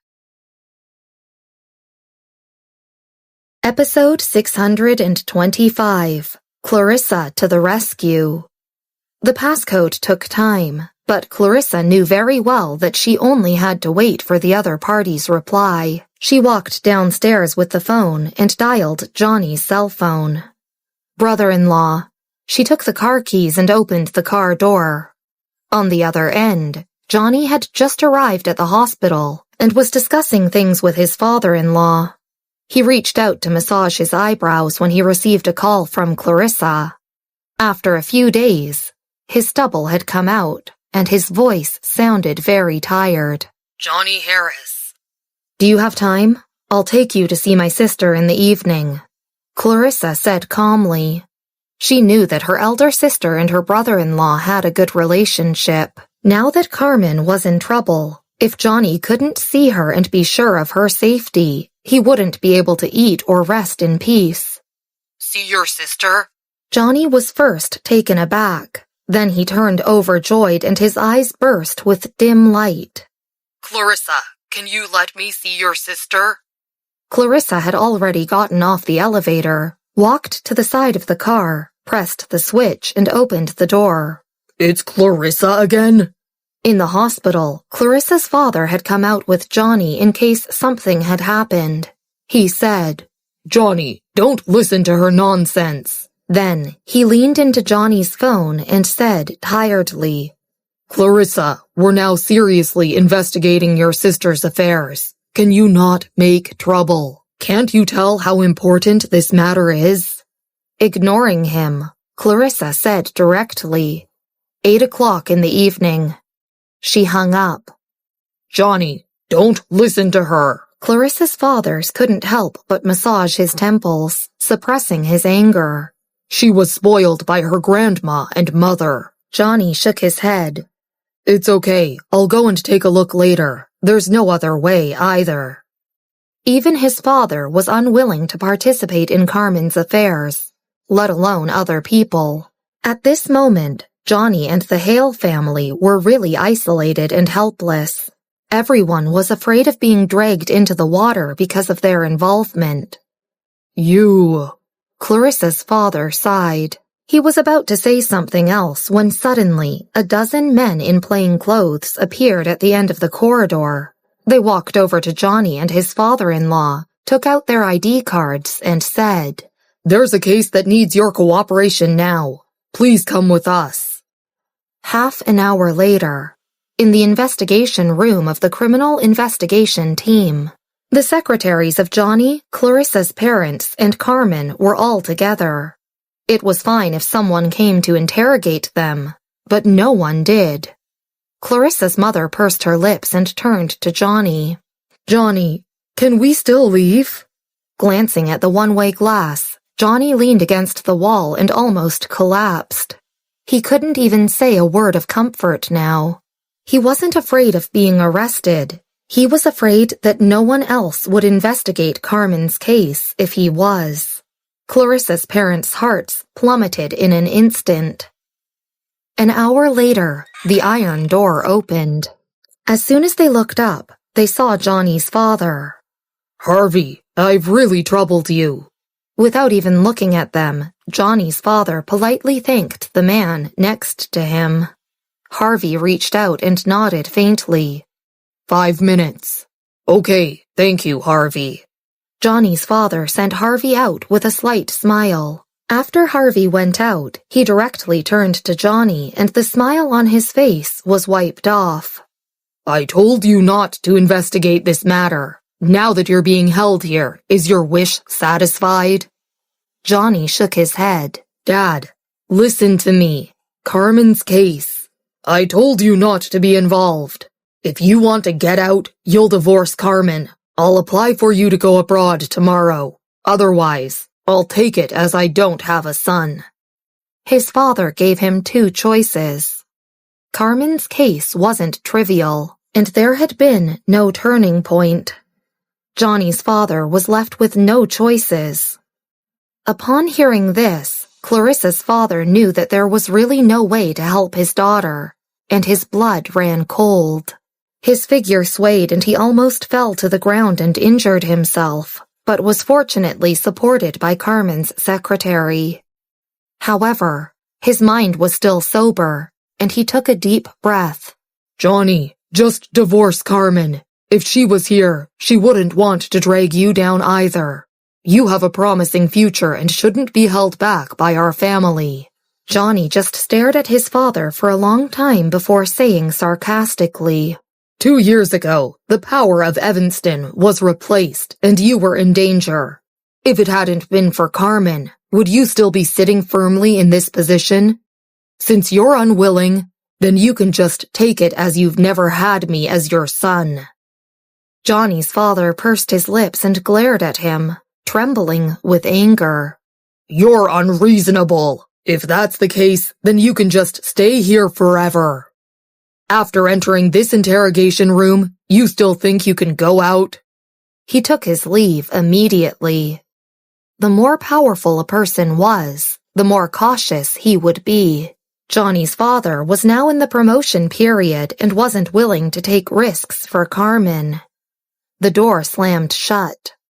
Johnny. Carmen's mother was sitting on the only chair inside, in a daze.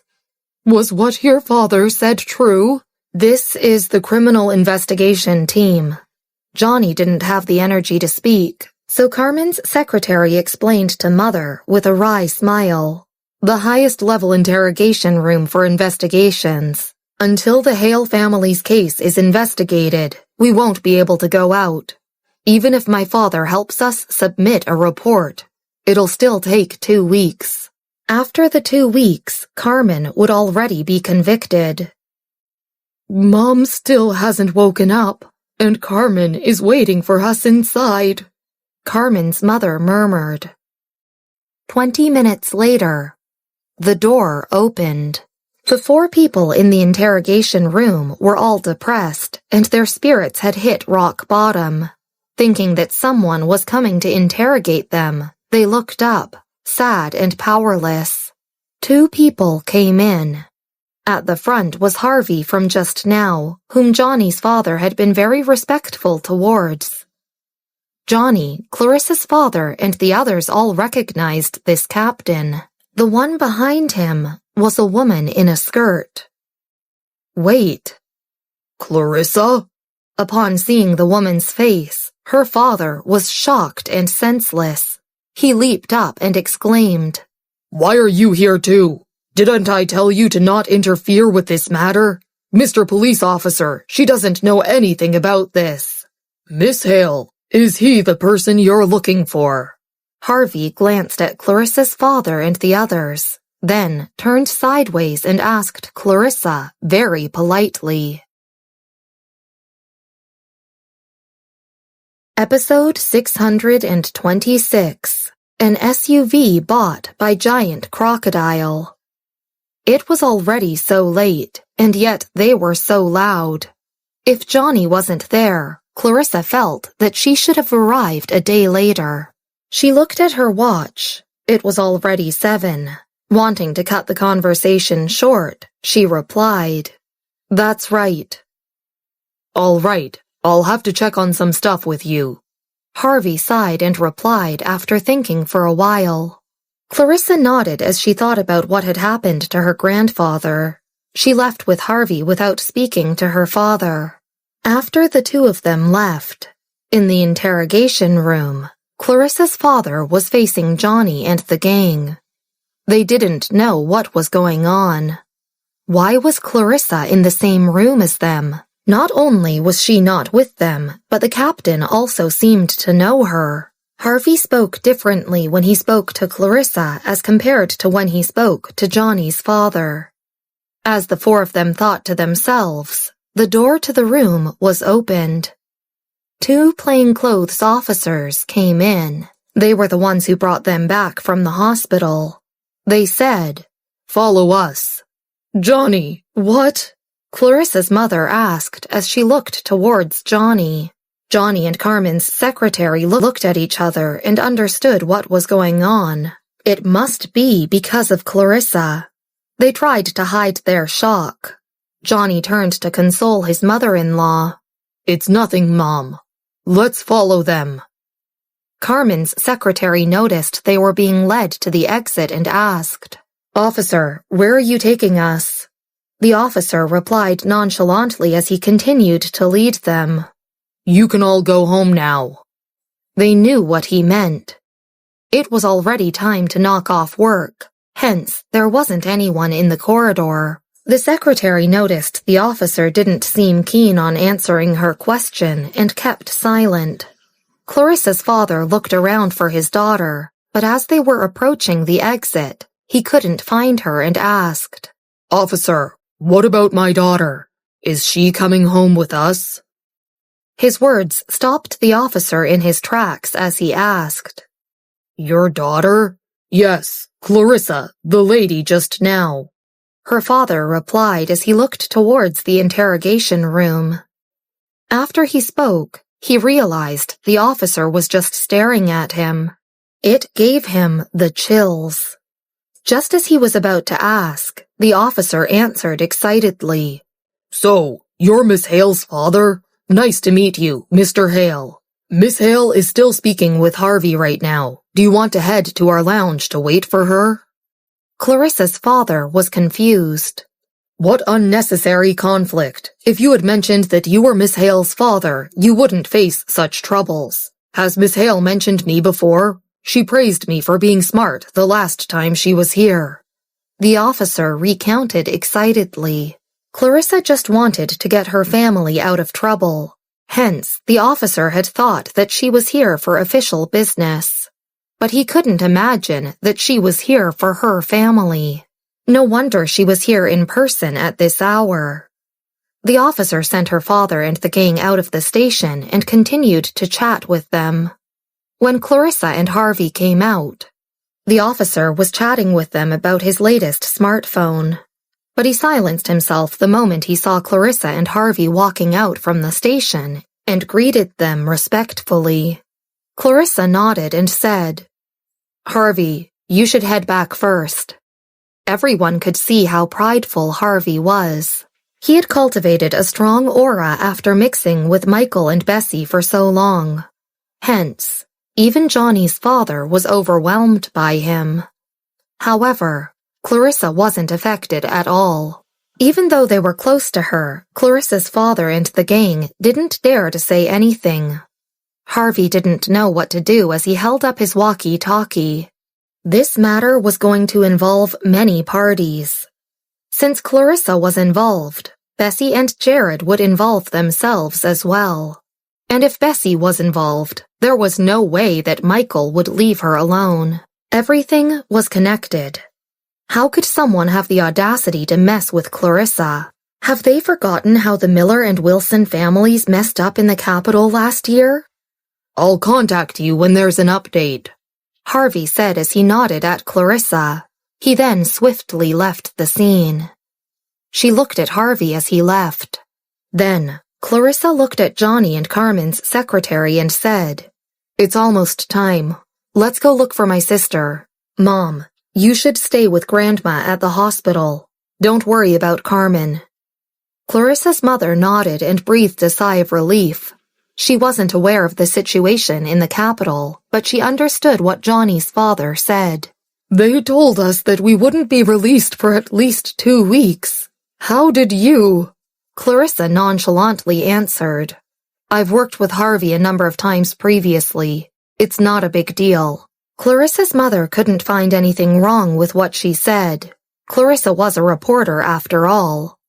They would never have thought that Clarissa's work wasn't a simple collaboration. She was referring to how she helped Harvey capture international criminals.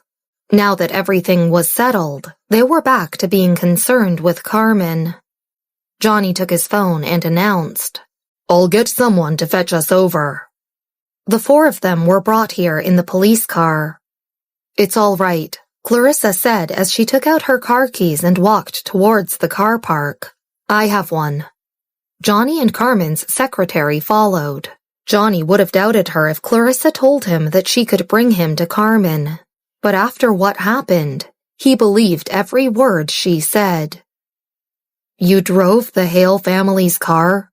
the secretary asked. The car that Carmen bought for Clarissa was still in the shop. The license plate wasn't ready yet. "It belongs to a friend of mine." The car wasn't parked far away. Clarissa pressed a button on the key, and the doors opened. This car was an SUV bought by Giant Crocodile. His gifts were always impressive. Everyone could tell that this car cost a fortune. Both the secretary and Johnny were shocked. How did Clarissa have such a rich friend? Was the friend from the Fay family? Episode 627. Clarissa, 129 has the largest database. In half an hour, Clarissa was at the base. From afar, they could see soldiers guarding the place. As Carmen was a prime suspect, she was under strict supervision. Clarissa drove towards the gate. As she showed no signs of slowing down, the secretary reminded her, "Clarissa, slow down. We have to go through an inspection before entering." In order for you to enter such bases, you would have to go through extensive inspections. However, Clarissa didn't slow down. The secretary wasn't worried as he trusted her. However, 50 feet, 40 feet, 30 feet. Clarissa wasn't slowing down at all. The secretary was shocked and screamed, "Clarissa, we must stop now, else we will be shot." 20 feet. The gates were opened. 10 feet. The guards stood at attention and saluted at the vehicle. Clarissa entered the base without even slowing down. Both the secretary and Johnny looked at the rearview mirror. They understood that Carmen had a good relationship with her sister, but they didn't meet up often, so Johnny didn't interact much with her. Johnny didn't know much about Clarissa and heard most of what he knew from Carmen. He was shocked by what happened. She didn't have to go through the inspection? She was saluted? The car stopped in front of the building in the base. Clarissa turned off the engine and got out of the car. Johnny and the secretary got down as well. Then, they saw the car plate number. Physics A01111. Physics meant the Physics Research Institute. A0 meant that she was from the Internal Security Department. 1111 at the end meant that she had special rights. No wonder she didn't need any inspection. They had thought that this car had cost a lot. But compared to this car plate number, even a Lamborghini was nothing. Clarissa was on a call a distance away. Johnny and the secretary exchanged glances. Then, the secretary spoke softly. "Her sister could get this? What kind of friends does she have?"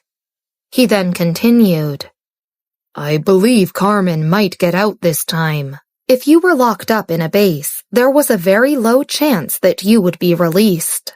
This was one of the reasons why Johnny's father wanted to maintain his distance from the Hale family. Even though Johnny wanted to help, he knew that there wasn't much hope. But now, Johnny was hopeful. In the detention center of the base, Carmen was inside. There was nothing in the room except for a metal door. Suddenly, the door was opened and Clarissa entered. Carmen thought that she was hallucinating and froze. Then, she stood up after realizing that it wasn't an illusion. "Carmen," Johnny said as he walked in. He carefully examined her before breathing a sigh of relief. Thank goodness that you're fine. Carmen took a look at Clarissa and asked, "How did you guys get here?" Suddenly, her smile froze, and she asked, "Were you captured as well?" "No, but we don't get along. Let's cut straight to the point," Clarissa said as she sat opposite her. "Tell us what's going on." Johnny stood next to Carmen, holding her hands. Carmen replied, "It's nothing." She decided not to involve anyone. The door opened again. An officer entered with a can of beer for Clarissa. "Miss Hale, Miss Miller asked you to calm down." "Thank you," Clarissa said as she opened up and sipped the beer. She then looked at Carmen and continued, "If you don't wish me to help you escape, you can remain silent." Carmen understood what was going on. She suddenly found that she couldn't recognize the sister she knew her whole life. Johnny continued, "Carmen, tell her. She got us out of lockup just now." The secretary agreed. "It's about Grandpa," Carmen said. "I've checked everywhere and found that he was heading out of the capital city with the Miller family. I didn't believe that he would betray his mission. Since I've assessed the encrypted data, it is indeed difficult to resolve the issue." "Is there no other way?" The secretary frowned and asked. Carmen thought for a while before answering. "There's still a chance. 129 has a huge database. If we can dig out some evidence, Grandpa's case could be overturned." "All right," Johnny answered as he made a mental note. 129? How sure are you that they would have the evidence?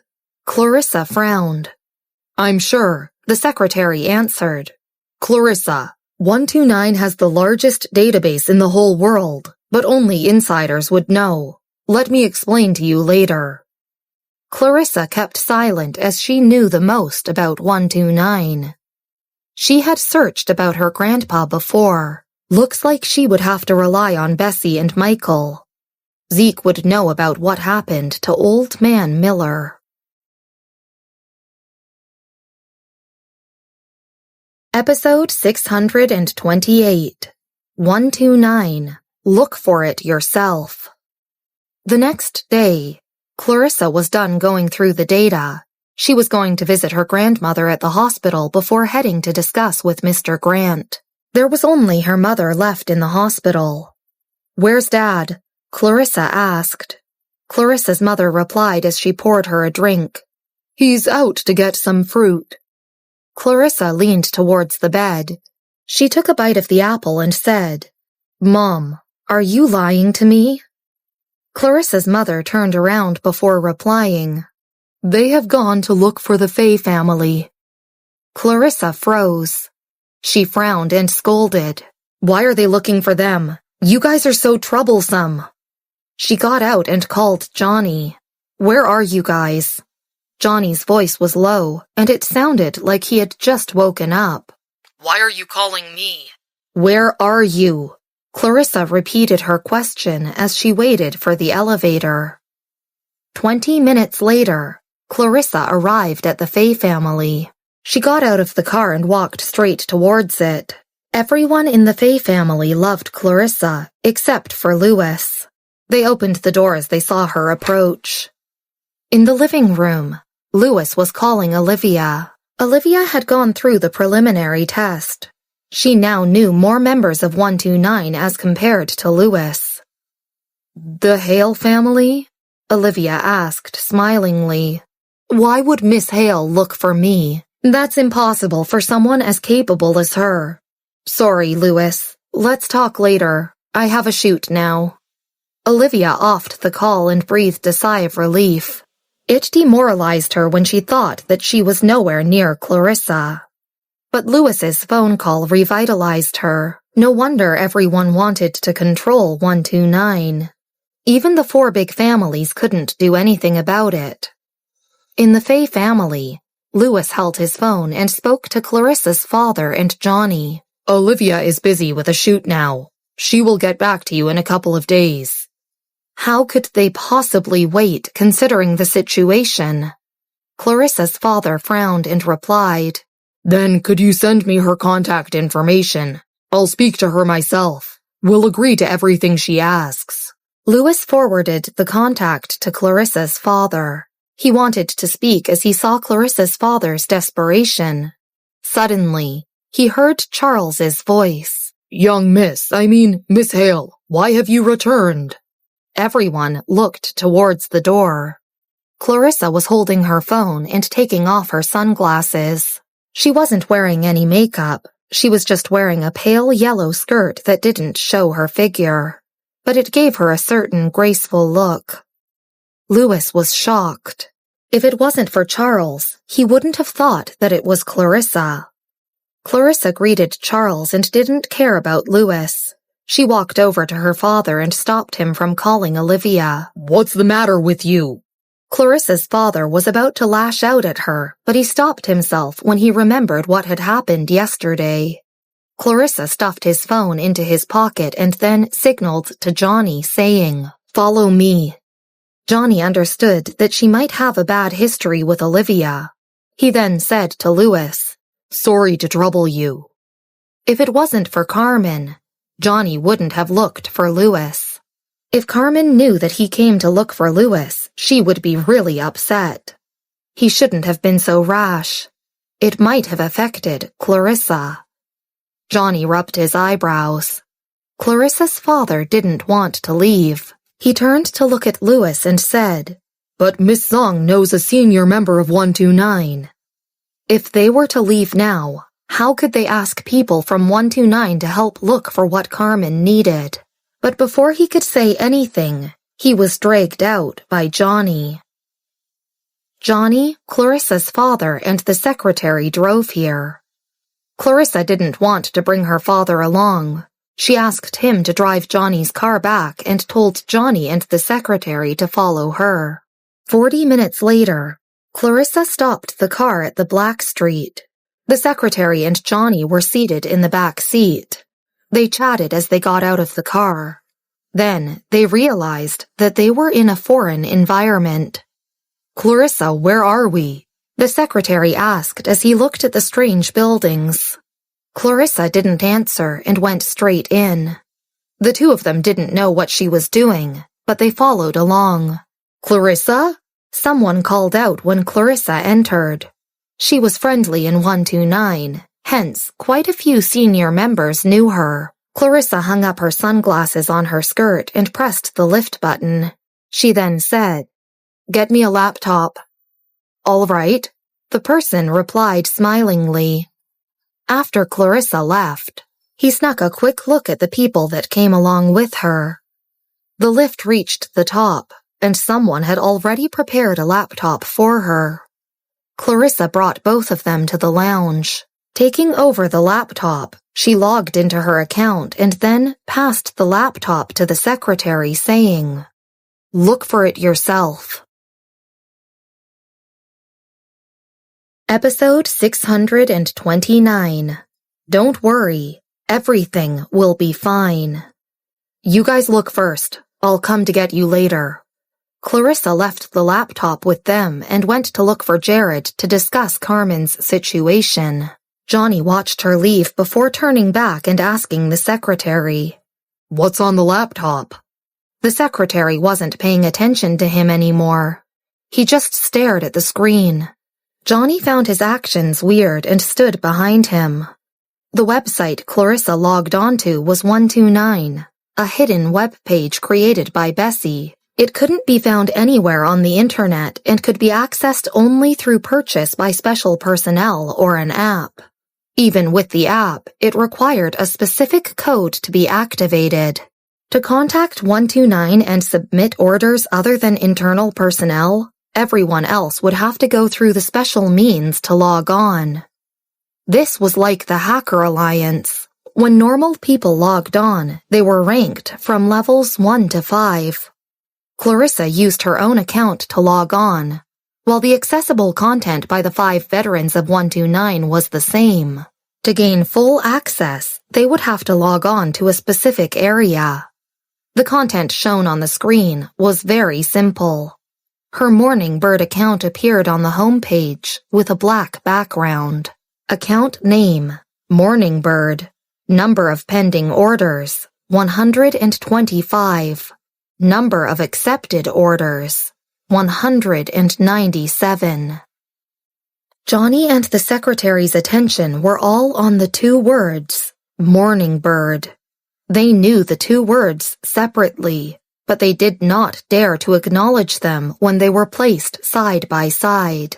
Because of Carmen's matter, they both gained some understanding of 129, especially the famous 5 elders. However, these 5 people were too far away from Johnny and the others. The closest ones would be Louis and Olivia. Mr. Harris. Carmen's secretary tilted his head and looked at Johnny. The corners of his lips lifted, and he exhaled. My eyes aren't playing tricks on me, right? As Carmen's secretary, he was outstanding in many areas and was very strong mentally. Otherwise, he wouldn't be able to discuss Carmen's matter with Johnny just now. Although there was a bit of a buffer at the heavy base, his mind was still in a mess, and he felt like he was in a dream. 129 was powerful in the capital. Their status was on par with the Big Four families. Looking at how the Big Four families desired to get information about 129, yet didn't dare to provoke them, he knew how powerful 129 was. No matter how outstanding Johnny and Carmen were, they were just high-ranking members of the investigations department. The Grant family was emerging in the capital recently. However, even they did not dare to compete with the Big Four families. The difference was vast. This was one reason why Clarissa's father sought help from Louis, as it was too difficult to contact a core member of 129. Olivia wasn't the only one who applied for the exam. However, she was the only one Clarissa's father and the others knew. He only knew because Olivia and her team had publicized this matter. Clarissa's father wouldn't give up on any glimmer of hope. As for Clarissa, Carmen had been paying a lot of attention to her. To the secretary's understanding, she was a very imaginative reporter. At that time, the secretary really looked up to Clarissa, as he felt that she was very ambitious. But now, it seemed that Clarissa was one of 129's bosses. Was this a joke? Johnny held back his shock and answered, Your eyes aren't playing tricks on you. He had to be stronger mentally than the secretary. After being in a state of shock for 2 minutes, he opened the search bar. Let's search for the information first. They urgently needed to search for the information that Carmen required. At the same time, Carmen had already reached Jared's office. I heard that you were coming. Jared sat in front of the computer and read the name list on the screen. After taking a sip of coffee, he looked at her. Are you here to hand in the questions? Previously, he had asked Clarissa to come up with the questions for this year's selections. No. Clarissa sat down on the chair opposite him and said, I'm here to check with you regarding how much you understand about the situation at that time. It was top secret at that time. Jared continued to scroll down the name list. He pondered for a moment, sighed, and said, 129 only included the same group of people who were driven out of the capital because of their betrayal at that time.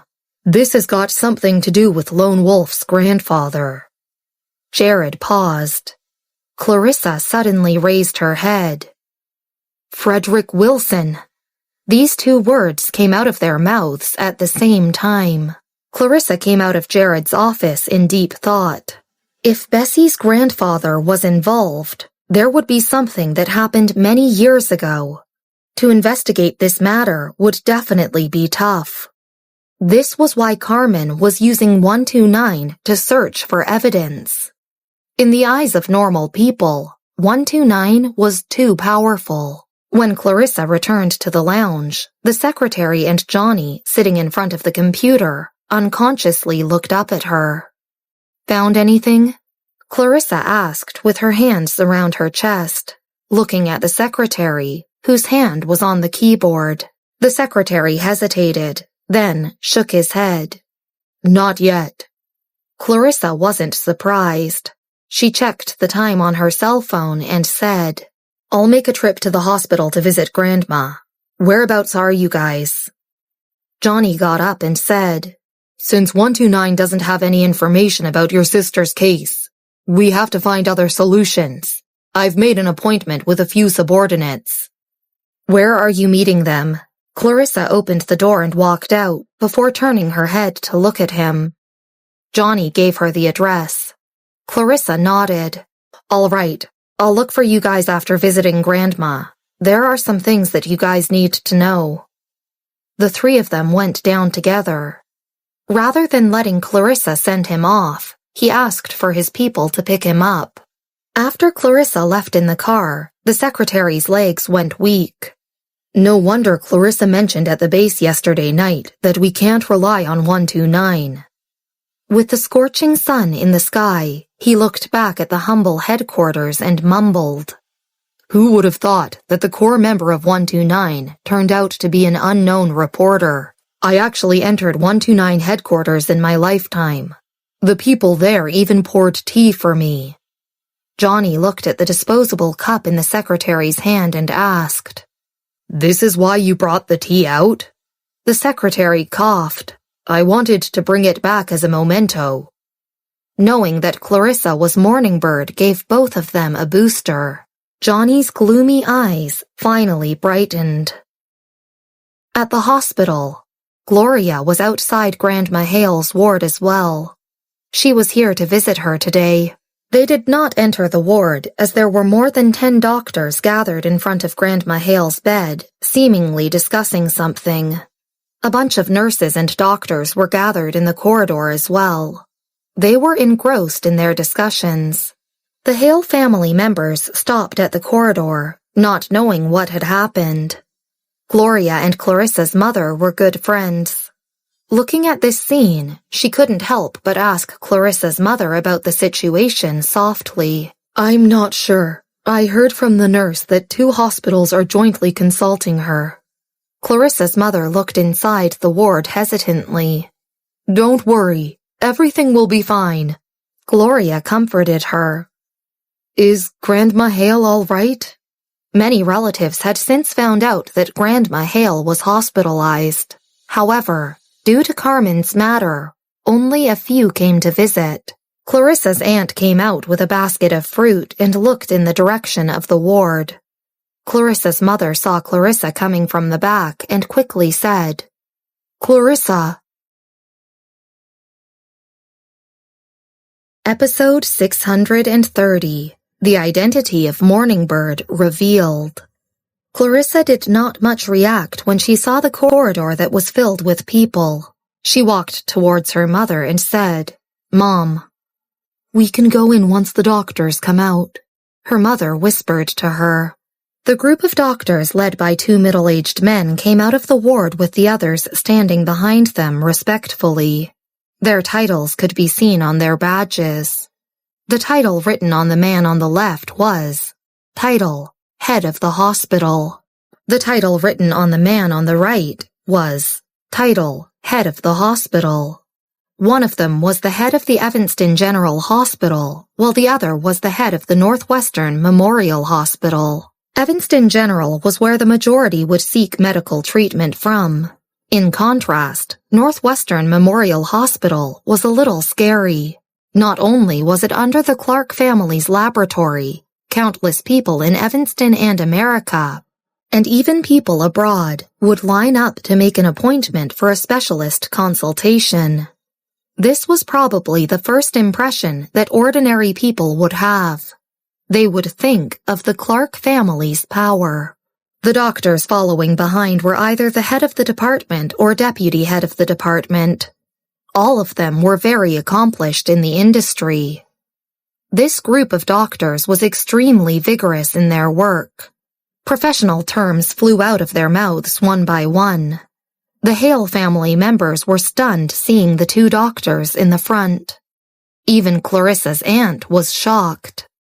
Thanks to Carmen, who was a civil servant, although the situation in the capital was unknown, she knew the power that the Clark family held. The rumor that the Hale family was going to collapse spread among their relatives. None of them were willing to have any contact with the Hale family at this time. Clarissa's aunt's family did not interact much with the Hale family as well. However, remembering Carmen's favor, Clarissa's aunt came to visit Grandma Hale secretly.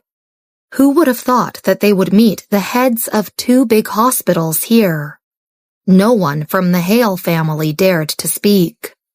Not to mention the head of Evanston General, Dr. Clark from Northwestern Memorial Hospital, wasn't an ordinary person.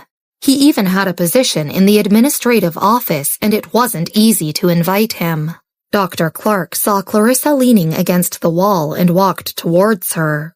Miss Hale, Michael wasn't free today. However, we have informed him of your grandma's exact condition. Don't worry. Clarissa glanced at the ward and nodded at him. Thank you. You're welcome. You should have informed us earlier. Dr. Clark shook her hand. He remembered the great help Clarissa and 129 offered to the Clark family and their research institute. Furthermore, since this matter was brought up by Zeke, Dr. Clark did not dare to delay treatment. Mom, please take care of Grandma. I have other things to settle. With Dr. Clark around, Clarissa would rest assured about her grandmother's illness. She then left quickly to look for Johnny. Most of the nurses and doctors in the corridor left as well. Clarissa's aunt looked at her back in shock as she held her phone. It was rumored among the Clark family relatives that the Hale family wasn't going to make it without Carmen as its backer. But seeing this, a total joke. The head of both hospitals weren't people that could be easily invited over, even if the patient was Carmen. Not to mention Michael that Dr. Clark mentioned. Clarissa's aunt realized something. The person to be careful of in the Hale family wasn't Carmen, but Clarissa. Her thoughts were in a mess when she brought her stuff back to tell her family about the news. At 3 o'clock in the afternoon, Clarissa stopped the car in front of Johnny's house. The door lock required iris recognition to unlock. Therefore, she had to ring the bell. Seeing her through the surveillance camera, Johnny unlocked the door. When she arrived, Johnny, the secretary, and a few loyal subordinates were having a discussion around the table in the living room. Going through 129 wouldn't work, so they needed another plan. Clarissa placed her bag on the table and sat down beside them quietly without joining in the conversation. When Johnny and the secretary spoke, they would look at her subconsciously. Seeing that she had no objections, they continued. Therefore, we can only find another way, which is to retrieve the top-secret data encrypted by the Federation to serve as evidence. She could only conclude with one sentence after listening for a long time. That's right. Carmen's subordinates knew her. They explained the details to her on the computer. The problem is that this system was the ultimate system left by the Miller family, so we need someone to crack it. Do you know what the Hacker Alliance is? They should be able to solve it. However, it's more difficult to locate them than 129. So we didn't even consider this plan from the start. As the way through 129 can't work, we need to try this. Are you sure it's in there? Clarissa did not quite understand when she looked at the cumbersome page. Yes, this is a port that can only be accessed by the veterans of the investigation department. It was passed down by my grandfather to me. He's the oldest member of the investigation department alive. After hearing that Carmen encountered problems, he gave this to me. Carmen's subordinate said sternly. Clarissa raised her eyebrows. Doesn't the matter become easier now? It's not that simple, the secretary explained. We can't enter the port. It requires a professional. We can. A sound came from the door suddenly. The secretary and Carmen's subordinates thought that the sound came from Clarissa and explained again. We really can't. As the voice came abruptly, Everyone subconsciously looked at the door. 2 figures appeared at the doorstep. The one in the front wore a white oversized t-shirt with long hair casually draped behind her head. When she raised her head, her eyes that were blocked by the brim of the hat were revealed. Those dark eyes seemed to be filled with coldness from the snow-capped mountains. Seeing her, Clarissa immediately stood up and gave her seat to her. Bessy took her hat off and threw it onto the table. She then looked at the person holding the laptop and extended her hand. "Hand it to me,"